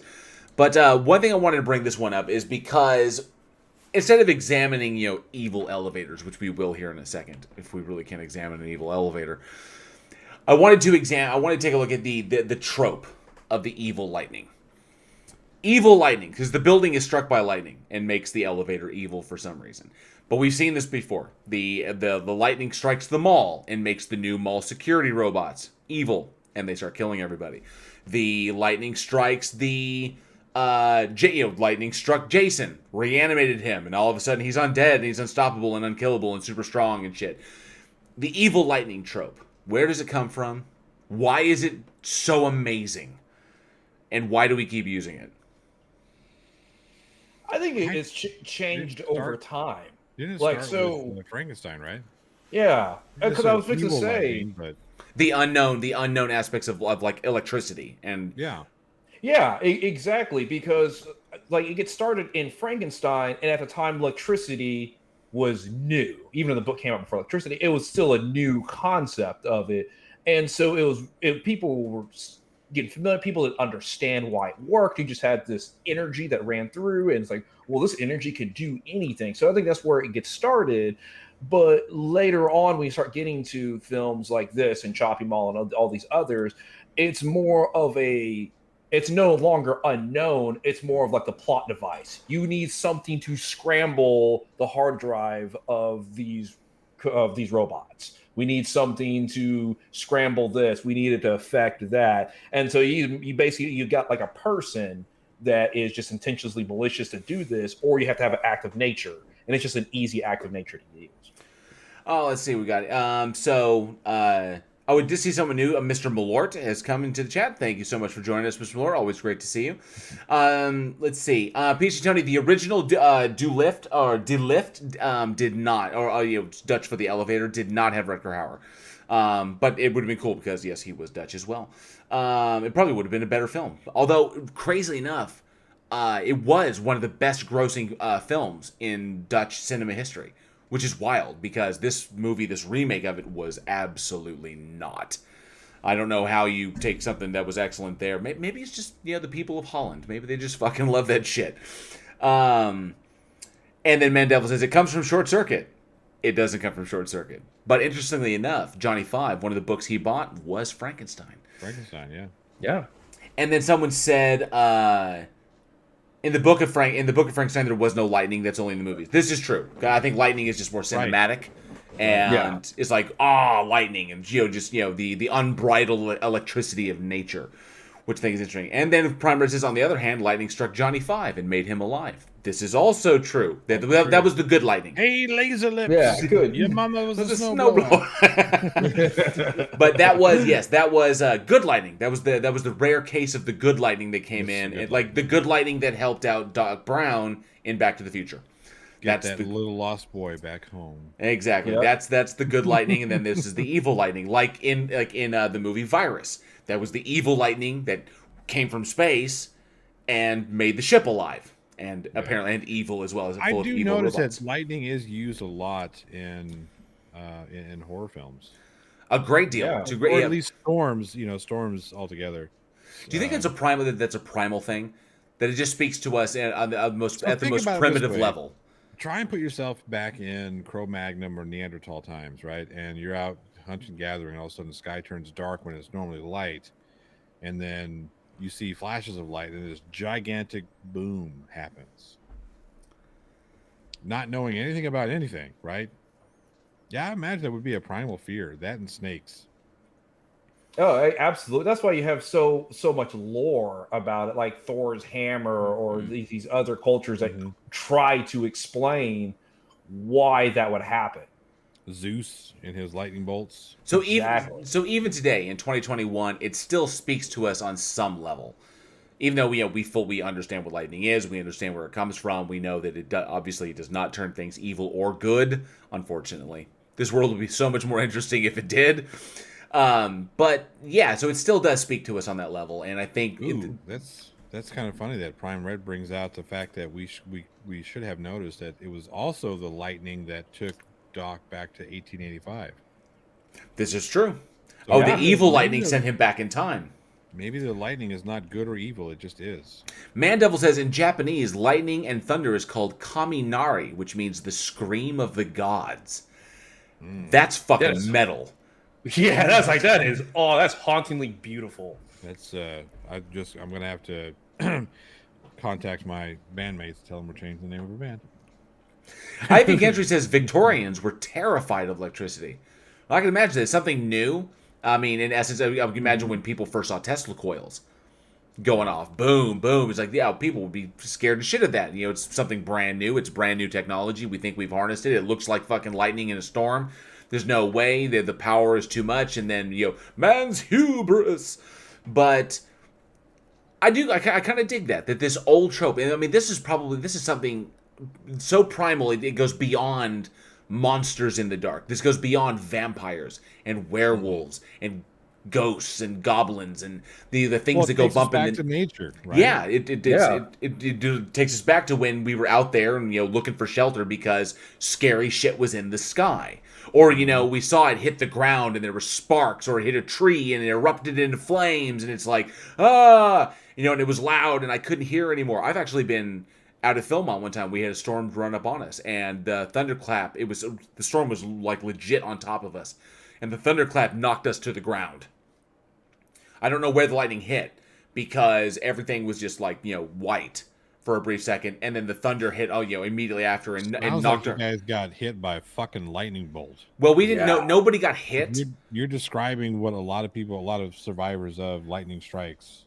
Yeah, but nobody in the troop got struck. But the thunderclap was enough to knock us all to the ground, which was really scary. Or the bolt of lightning, one of those two. Well, nobody got hit by anything. Maybe it was the force of it. I don't know. But all I know is, for a brief second, everything went white. Everybody said the exact same thing. Like, everything went white, and then the thunderclap hit, and then everybody was picking themselves up off the ground. It was absolutely insane. So yeah, I can imagine 5,000, 10,000 years ago. This would be the scariest shit that you could possibly encounter, because everything runs from it. No one wants to be out in that shit. Even animals run away from that crap. So, yeah, that's scary stuff. And so I dig that this trope is still around, that our understanding and our control of lightning, you know, our ability to wield it, our ability to direct it, our understanding of it has not completely alleviated that kind of instinctive fear of this thing that comes from the sky. You know, I dig that. It's just kind of a good hallmark to where we've come from, and that it's pronounced the G as a J. Ah, in what? What? I'm not sure. Gentry? Oh, Gentry. I've been saying Ivy Gentry, I think. Ivy Gentry. Oh, Ivy Gentry. Okay, my bad. Ivy Gentry. I will remember that. Thank you so much for clarifying that. So, yeah, I mean, I dig that, and I think, obviously, I mean, it's sometimes it's not well used. I don't think it was well used here, because elevators are, it's just a fucking elevator, but now it's a sentient evil elevator that wants to cut people in half and kill them. Evil elevator. No, it's something that I could see happening. If this would have been like a child's film, like a kid's horror film, I think it would have worked. Kids horror film. Because there are a lot of, well, you don't have kids, but sometimes getting them on the elevator can be tough, or the escalator. Like that would have been a good one. The escalator that eats people. That would have been a good one. That was a kill in, I think, a Final Destination, wasn't it? That was no, the third one, I think, third or fourth one. Third or fourth one, I think. Maybe one of them. I know that, well, I know that, the elevator broke away and it was like looking down into the gears of hell. Although I know an escalator doesn't actually look like that, but when you have the thing, it was like, holy shit, it's like this behemoth mechanism. Like, who would fucking make an escalator like this? Jesus Christ! Who somebody has to service this thing. Come on, people. Who would build this? It's like the fucking mangler underneath there. What was that scene in what the hell? God damn it! Tim Allen, Sigourney Weaver. Oh, Galaxy Quest. Galaxy Quest. Mm-hmm. Like they're going all the chompers. All the chompers and shit. Whack. It's like, who designed it? Yeah, her reaction to that is one of my... Hell no! She didn't say hell no in that. Oh, Joe, she didn't say, oh, screw this. Yeah. For anybody, I know we got a lot of Galaxy Quest fans out there. This is such a digression, but it has to be stated. Sigourney Weaver, that was not the original line. Sigourney Weaver did, because they see it and they see like the chompers going womp womp, it's fucking impossible. Mario couldn't get to that shit. Yeah. And she takes one look at that, And the dubbed line is, "Oh, screw this," and she goes to leave, and Tim Allen catches her.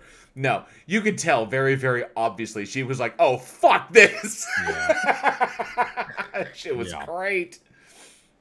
NA. Kids are like people, only smaller. Christopher Music Channel says, so it was the protagonist's mother that was struck by lightning and powder. There you go. Because of powder. Like he was Wait. Was it the lightning that struck her and turned him into basically essentially he became like a lightning rod? I think he was born a lightning rod, or he was a lightning rod. That was the reason why she got struck by lightning, was because of this pregnancy, because he was the thing that was pulling in all the electricity. Sean Patrick Flannery was amazing in that movie.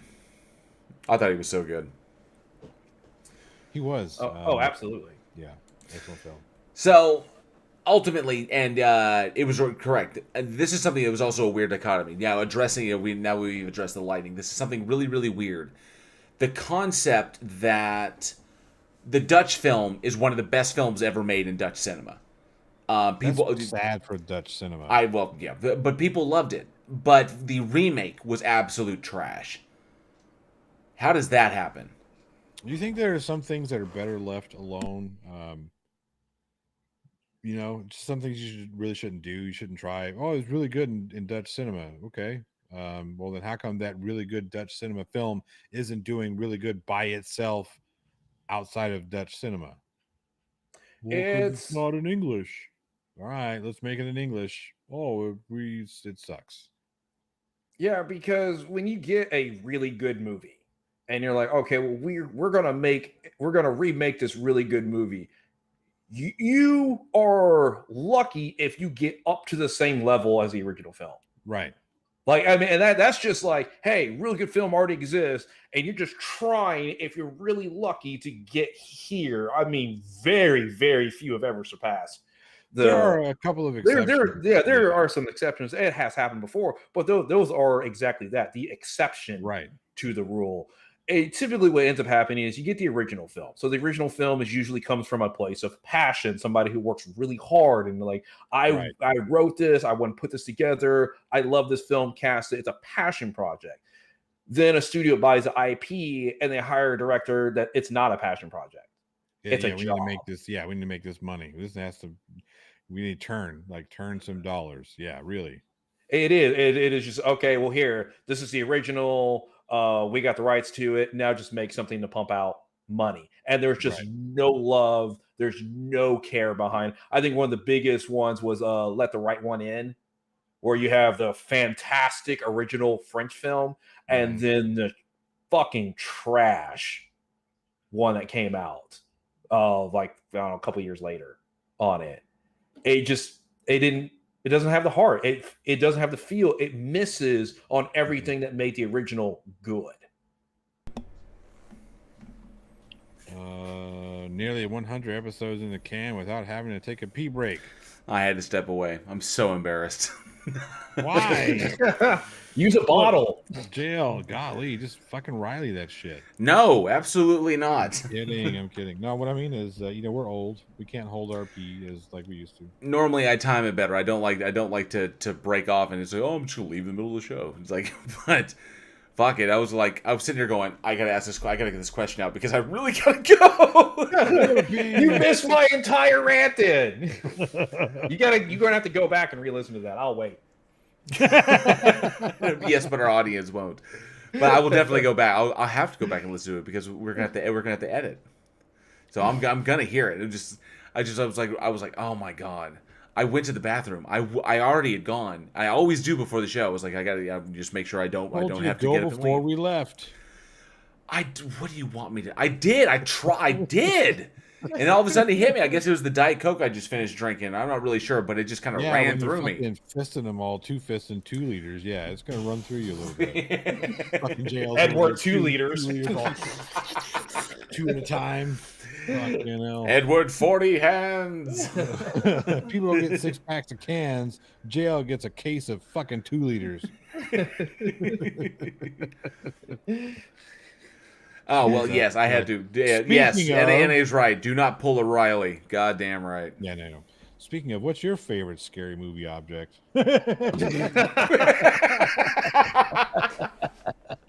Oh, Jesus. Not exactly how I intended that to be read out, but Johnny wasn't there for the breakdown of the scripts. I think the intention was, what's your favorite movie that's centered around an inanimate object? That where an object became evil or something of that nature, like an evil car or an evil lawnmower or an evil washing what was it, a laundry pressing machine like the Mangler, who fucking knows, or Well, I don't when know. you put it that way, it's got to be Christine, right? I thought Christine right off the Christine bat. would be amazing. Yes, it would. That would be an excellent choice. Man Devil, hate Week in rock Horror, and roll. in the can, pee break. But But we saw what you did there. Yeah. oh my god, this show is so off the rails. But all right, well, we got one more left, don't we? Yes, we do. We got one more film, and I will take us home because this was a bad week of movies. But I love this movie. I don't give a fuck what anybody says. I absolutely adore this movie. The last one we're going to be talking about tonight, released May 22nd, 1992, and it is Alien 3. Yes, you have to And- leave that silence there for people to shake their collective heads. No, I have to. You have to go I pee have to. again? No, I have to close those so I can bring up the posters. Yeah, poster check. I can't Check. talk and do it at the same time. But nonetheless, yes. So May 22nd, 1992, Alien 3, directed by David Fincher and screenplay by a lot of people in this, but predominantly David Giler, Walter Hill, Larry Ferguson, and David Toohey all contributed to this, plus a number of others. Based on a story by Vincent Ward and starring, of course, Sigourney Weaver as Ripley, Charles S. Dutton, Charles Dance, Lance Henriksen. Oh, where could we possibly? Okay, I will preface it with this. I love this movie. I really do. And I know a lot of people out there do not like this movie, including David Fincher himself. I'm already getting hate right there. PhD Tony saving the I knew worst. it. PhD Tony saving the worst for last. Mandeville Alien 3 is much better after you watch Alien 4. Prime Red, JL is wrong. PhD Tony, I hate Alien 3 with the white-hot intensity of 1,000 suns. Yeah. Okay, there's NA with my back. I like Alien. NA likes Alien 3. You know what, NA, you're my new best friend, at least for this segment right here. The I'll fourth tell can you, get this is space how- AIDS and go to hell. Jesus Christ. The fourth was bad. The fourth was really terrible. fucking bad. Written by Joss Whedon, directed by some French guy. I can't remember his fucking Yeah, name. who cares? But anyway, I love this movie. But despite the fact it was a most god-awful fucking production to get this movie made. It is legendary on the level of like the Island of Dr. Moreau. With Richard Stanley, that Val Kilmer, Marlon Brando, absolutely fucking insane. But this one was bad. Really fucking bad. It was really bad to the point where David Fincher didn't know what he was shooting from day to day. Like it was that And point. we So, can tell. yeah, it was. So he was hired on. This is his first feature film. So David Fincher's brand new, and hired him to direct this after a whole plethora of scripts. They finally went one, and there was so much studio interference where studio execs are on set every single day and they're going, no, they're gonna do this, no, they did that. And it was literally like, okay, well, they already built the sets. So the sets are already set in stone. And it is rewriting, restructuring, doing all this other kind of stuff on a daily basis. So there's no cohesive tone or feel throughout the entire film. And then it's just like, okay, well, now we just shot a bunch of shit and hopefully we'll see what we can do in editing on it. And David Fincher, after that experience, he disowned the film. The studio came up to him 20 years later and was like, hey, we would actually really like you to do director's cut. And David Fincher told him to fuck off. Damn. Like, he's like, no, I'm not even. He wishes that he could take his name off the credits for the Could. film. He could That's protect how much he Let me hates ask it. you guys this, right? So Mhm. being filmmakers, would you would you take as your first feature film something like the Alien franchise? Fuck yes. Really? Yes. I would, because the That's a fact that you can huge put that on risk. your resume is a big thing, because I guarantee you something from Alien 3 was able to allow Fincher to make 7 on it. And he Mhm. may have been way more selective, or however, I don't know how he came to directing 7. But there's something in an Alien that allows that to have to happen. So you do it, you suck it up, it's paying your dues, you get pissed off in it, and then you go do what you actually want to do. Well, what I mean is, like, if looking at it from a fan's point of view, right? If if Ridley Scott himself came to me and said, Johnny, I want you to direct Alien 6. I know we don't have Alien 6. We're not even on Alien 5 yet, so chill the fuck out, people. I don't know if I mean, obviously I'd be an idiot and be like, nah, I don't want to do it. But I would have some serious reservations about it, simply because it is there's so much fan investment into the Alien franchise that it's really easy to fuck it up. Yeah, you would have to tread lightly. You would, and I acknowledge that, just because I've been behind the camera. Which You've been is what behind the camera. Look what's happened now. Look, you with Alien 3. We're talking about this Alien 3 that people hate. I don't think the commercially it's hated as much as it was hated critically. So the critics hate it so much because it was so dissimilar from the first one and the second one, and that it did not, and they believe it did not live. Basically, you had Alien, and then you had Aliens, which raised it's Cameron, it raised the fucking bar. The guy who directed Terminator is the one who handled this, and then you want to try and top that, okay? And I can understand they wanted to go in a different way. They wanted to tell a different kind of story. They wanted elements from the first film and elements from the second one. You have all the convicts instead of Marines. You have Ripley kind of by herself, the lone leader amongst a whole bunch of people. Of course, running around in the dark. It's claustrophobic. She's, this is a prison. She's trapped there, just like she was trapped on the Sulaco. Or no, trapped on the, not the Sulaco, the Nostromo. So, in that respect, I get what they were trying to do. I think the reason this film was a failure is because of the writing, because nobody knew, and Fox, the studio itself, because even David Fincher will say, Fox totally fucked him over. It was a pain in the ass working for him. The big thing about it is they did not know what kind of story they wanted to tell. That's where I see the primary failure was. David Fincher is a brilliant director. I mean, he followed this up. I mean, God, yeah, well, look at this. He followed it up with. Oh, I mean, he was nominated this year for an Academy Award. Yeah, for Mank. He followed this up with Seven, then The Game with Michael Douglas, then Fight Club, then Panic Room. Zodiac was amazing. The Curious Case of Benjamin Button, The Social Network, Girl with the Dragon Tattoo. I mean, come on. Oh yeah, he's iconic. He's one of my favorite directors, hands down. Yeah. I would go to answer your question in terms of being approached by a franchise. If I'm right now, and let's say take Star Wars, for example. If Disney came up to me and was like, hey, would you direct the next Star Wars film? I would say yes. If I was already established as a director, I would say probably no. Because even when they were trying to make The Force Awakens, a lot of directors turned it down. J.J. Abrams was not their first choice. And so just because directors had that same thing, it's like, I didn't want to be the one to fuck it up, because they went to Matthew Vaughn, who ended up doing The Kingsman instead of Force Awakens, because at least The Kingsman is original. And J.J. Abrams, they wanted him to do 3 films, and he only agreed to do the first one, which I would get to that later. And even then, he said he didn't sleep for a week after it was done, because he was afraid that the fans would hate it. It is a risk you take. It is.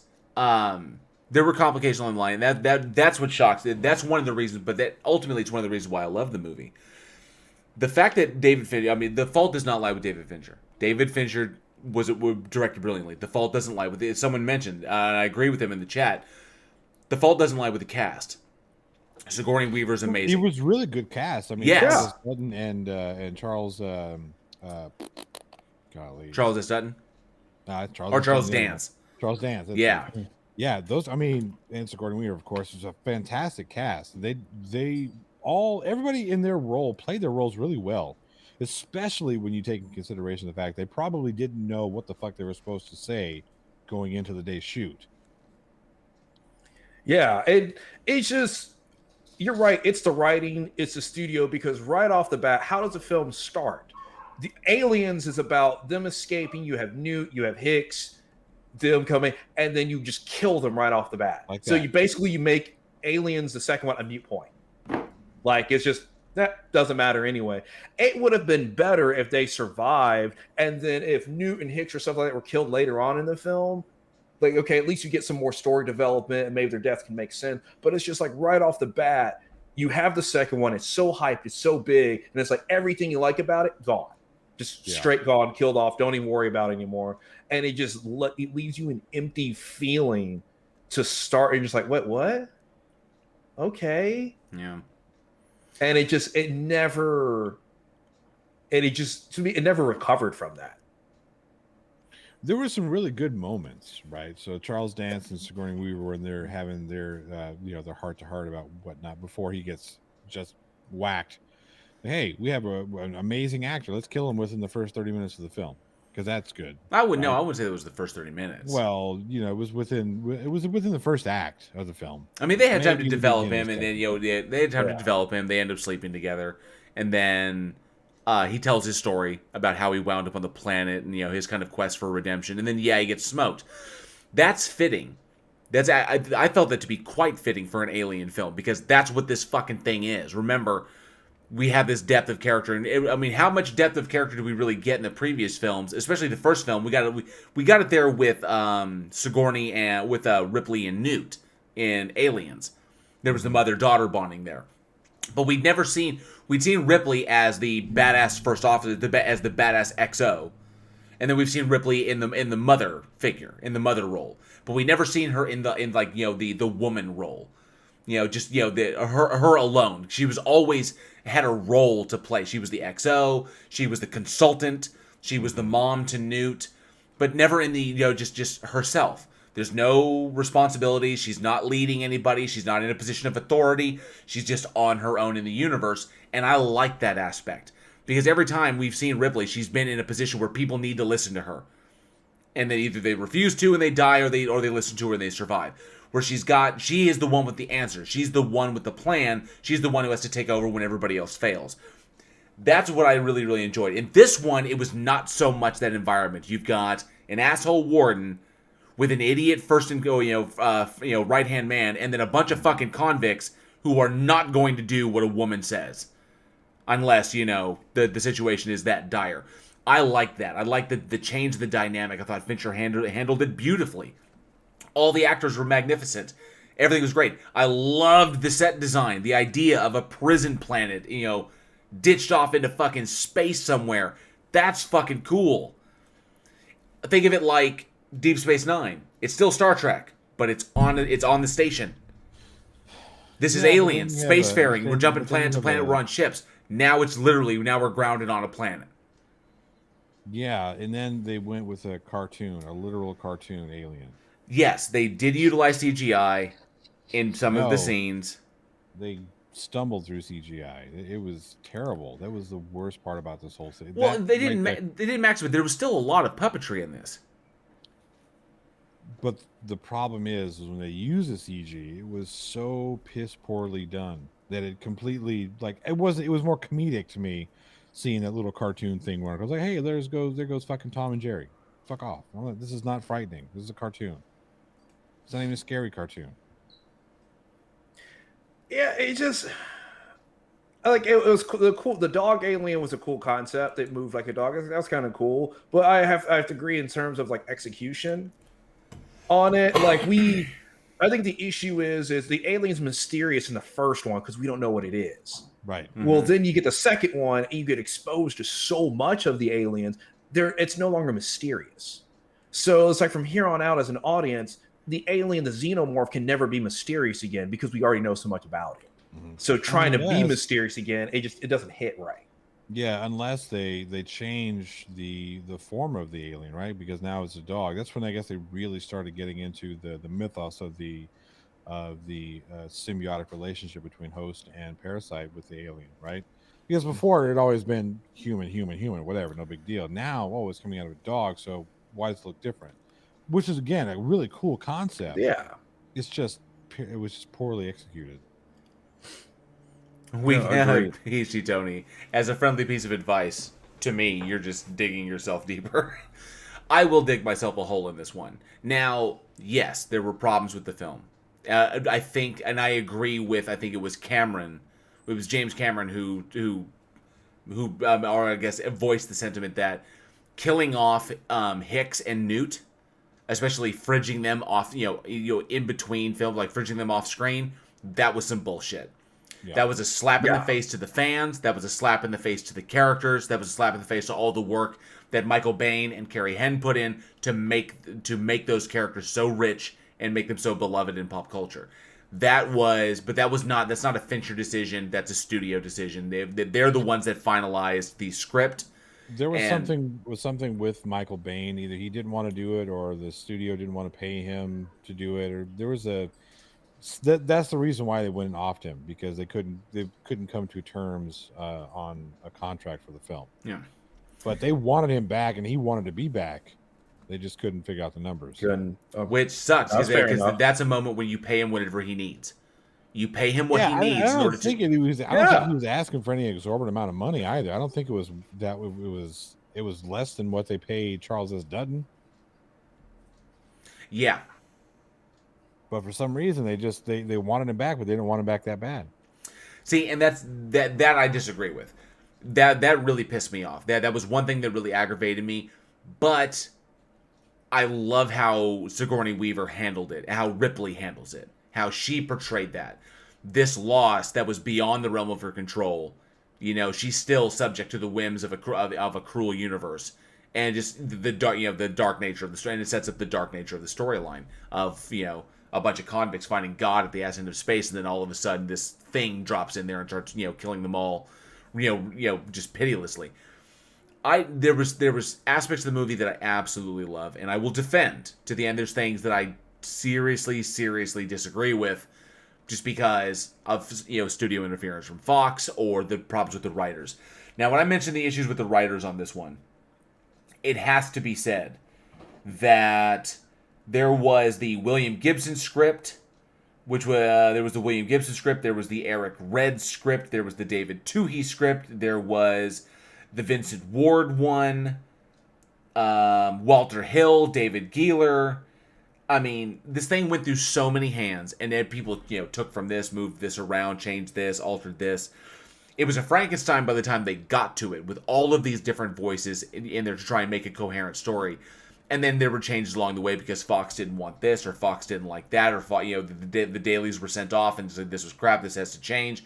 And when that happens, I mean, this fucking happens with some movies. It should never have happened with an Alien film, because that's where this thing dipped. And that's the unfortunate thing. But still, I think there's enough. Hang on a sec. I think we had some friendly fire. I think we do have some friendly fire. Mandeville said there was an earlier script where Hicks and Newt were dropped off at a station before everything went wrong, but it was dropped. See, even that's a possibility. At least to have some closure with those characters. At least, they got through it. Ripley got them through it, and then on her way to go wherever she needed to be, then the bad shit takes place. I would have liked that a lot more. I would have liked that a lot more too. Still could have kept the alien on the ship, stowaway alien on the ship, right? Yeah. But whatever. Like I said, it is what it is. It's a giant turd. Well, regardless of the fact that it's a giant turd, the movie. The movie was a giant turd. Well, the movie won a ridiculous amount of awards. It can be said that despite the fact that this film was disavowed by David Fincher, a lot of the cast and crew were very disappointed with it, and nobody really likes to talk about it. It's kind of like the we want to love it, but there's so much to hate. But whatever. It's that kind of just that weird dichotomy with the film. It won a ton of awards. It really did.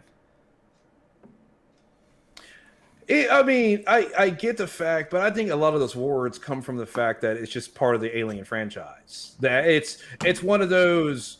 The franchise was so strong when it came out, people overlooked certain things. It's almost like when you think about back to the Phantom Menace, when you first saw it in theaters, and you're like, okay, maybe I'm watching it wrong. So you go and watch it again. No, I'm just not getting what George Lucas said. It has to be me. And on the third or fourth time you see it, you're like, is this a bad film? That's how I felt like people responded when Alien 3 is like, no. There's something wrong with my mind. I'm just not getting what they're doing with the Alien. Let me watch it again. It has to be good. It has to be. Yeah. Well, despite all that, it actually won for visual effects. Probably not for the CGI. Really? Probably it won I believe it won I actually, my notes actually died on me because my phone wasn't on the charger. But it won a number of awards and was nominated for many, many more. And I think that the puppetry effects in it I thought were fantastic. I thought there were some great shots, some great cinematography in the film that really captured it, especially the differentiation between aliens, xenomorphs, and this new one that was born out of a dog. Actually, originally it was supposed to be born out of an ox, but it was born out of a dog, and I love the way that they handled it. That there were some great moments, and especially they were talking about it a great deal in the chat, which I think is really cool. But I figured out why PhD Tony doesn't like Alien 3. Why is that? Because it's Alien to the third power, right? That's the stylized version. Hang on a second. Alien cubed. Right, so it's supposed to be Alien cubed, but it says 3 times the suspense, 3 times the danger, 3 times the terror. It's not Alien times 3. It's Alien cubed. Yeah, it's Alien cubed. I thought that poster was silly. That's why I didn't put it up on the screen. Yeah. That's why PhD Tony didn't like it.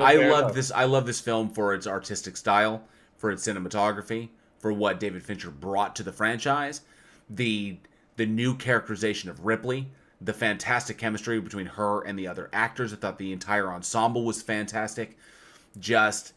I mean, come on, dude. The scene when she's trying to put Bishop back together, and she gets attacked by the other inmates, and then Dylan comes to her rescue and has to beat off the other dudes and actually kicks the shit out of the other inmates in order to keep her from getting raped. I thought that was there was moments like that were fantastic. I liked realizing that the movie set it up like that Ripley is almost more than human. She took on the alien queen and beat that fucker. She was the last remaining survivor of the Nostromo. With a glorified fucking pallet jack. Yeah, with a glorified pallet jack, or a glorified like a human forklift. It's great shit. But I like that it humanized her. We got to see the human aspect of the character, which I thought was brilliant. I thought it was it was new. It was humanizing the over the top warrior. It's like, no, there's still this aspect to them. She's not invincible. She can still be victimized as hard as she fights, and sometimes someone has to come to Ripley's rescue, and I like that. I like it completely turned on the tables. I really turned the tables. I really dug it flipped the script way too many times. I understand the points you're getting, and those are excellent points. I just wish they were executed differently. Yeah. Like I'm okay with seeing Ripley's vulnerability and that the fact that she can be a victim, but it just maybe in a different circumstance because it just felt weird on it. Like just that the tone. I like the tone, but the tone felt off. Like it didn't feel bad; it just felt off. Yeah, unfortunately. Yeah. So. I will say this: there is a silver lining to this dark cloud of this film. There are 2 cuts of this movie. There is the theatrical cut, which I know everybody has seen, and then there was a cut called the assembly cut.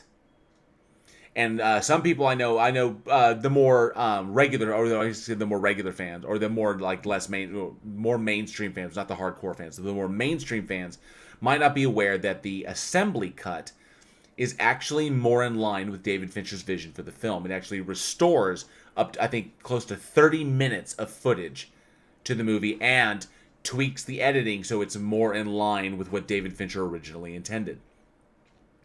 And David Fincher gave the assembly cut his blessing.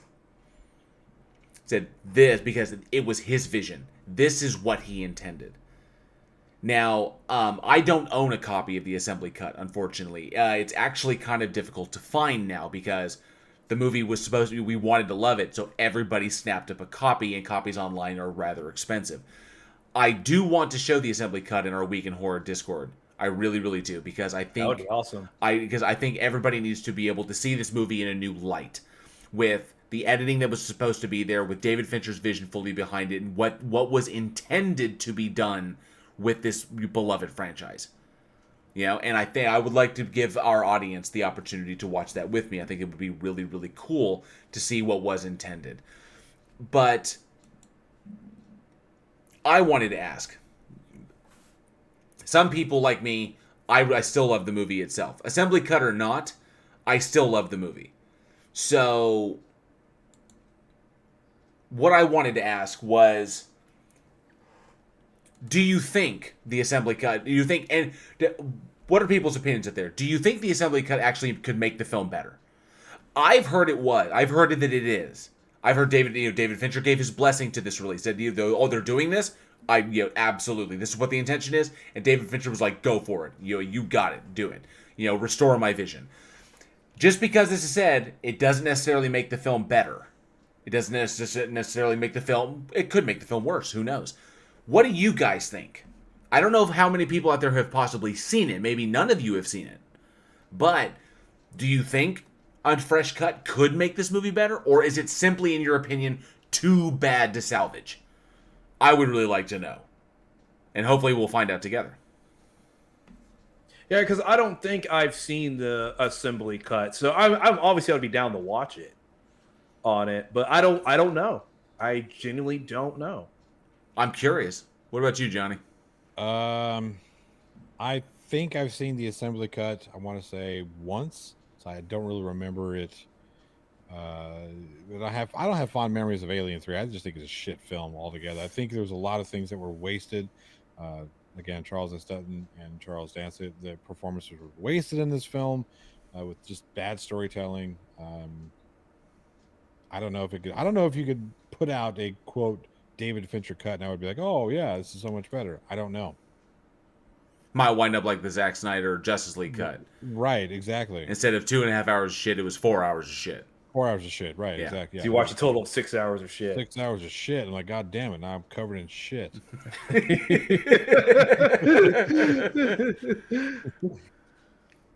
I think I found what you were looking for, Jay. I'm going to share it with you here in a second. If I can Okay. figure this But stupid definitely, everybody, let us know in the comments below, or shoot us an email, weekinhorror@gmail.com.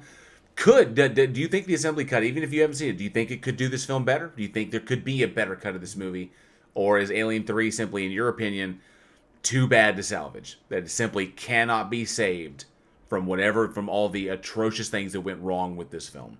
So let us know. We'd love to hear what you think. Especially send those emails, because Alex gets those emails first. He loves reading what you guys have to say. It'd be really, really cool. That is true. Well, I think it's about time. It's trivia time. All right. It is What are we trivia time. giving away today, JL? I am giving away a copy of Alien 3. No, I'm just kidding. I'm just fucking kidding. I'm just fucking kidding. Nobody's going to answer that It's question. Alien 4. I'm giving away a copy of Prometheus. No, I'm not giving one of those. Right now, because we are gearing up towards our big, huge news, we have to make sure we don't spend too much money in areas. So I'm giving away the best thing that we can give away, and I'm giving away it's because I felt inspired. We are closing in on the season finale of season 2.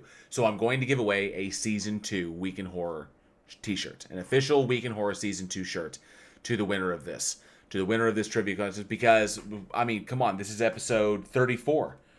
Episode 34, and, we only got, 34? We're less than 20 episodes away? Yeah. from the season Yeah. finale, and that's the end of season 2. So holy shit. Yes. Yeah. So just to commemorate a season 2 Week in Horror T-shirt, we'll go into the winner of this trivia question. Take it away, Eugene. Okay. This is actually this is a good one. It'll take some work. So go ahead, get Google ready unless you already know. If Get you your already Google know this, fingers I'll going. be impressed. Get your fingers loose.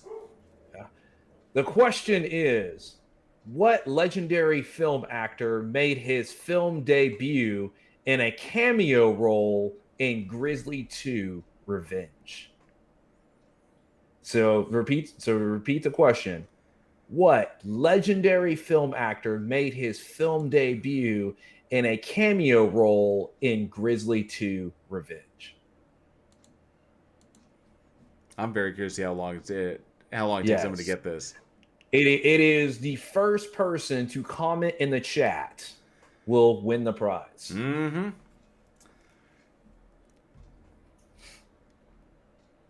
So Silence. Nobody yet. Someone's gonna have to Google it. Charlie says he'll let the other guys win. Thank you, Commander Darklight. Some more appreciation for Alien 3.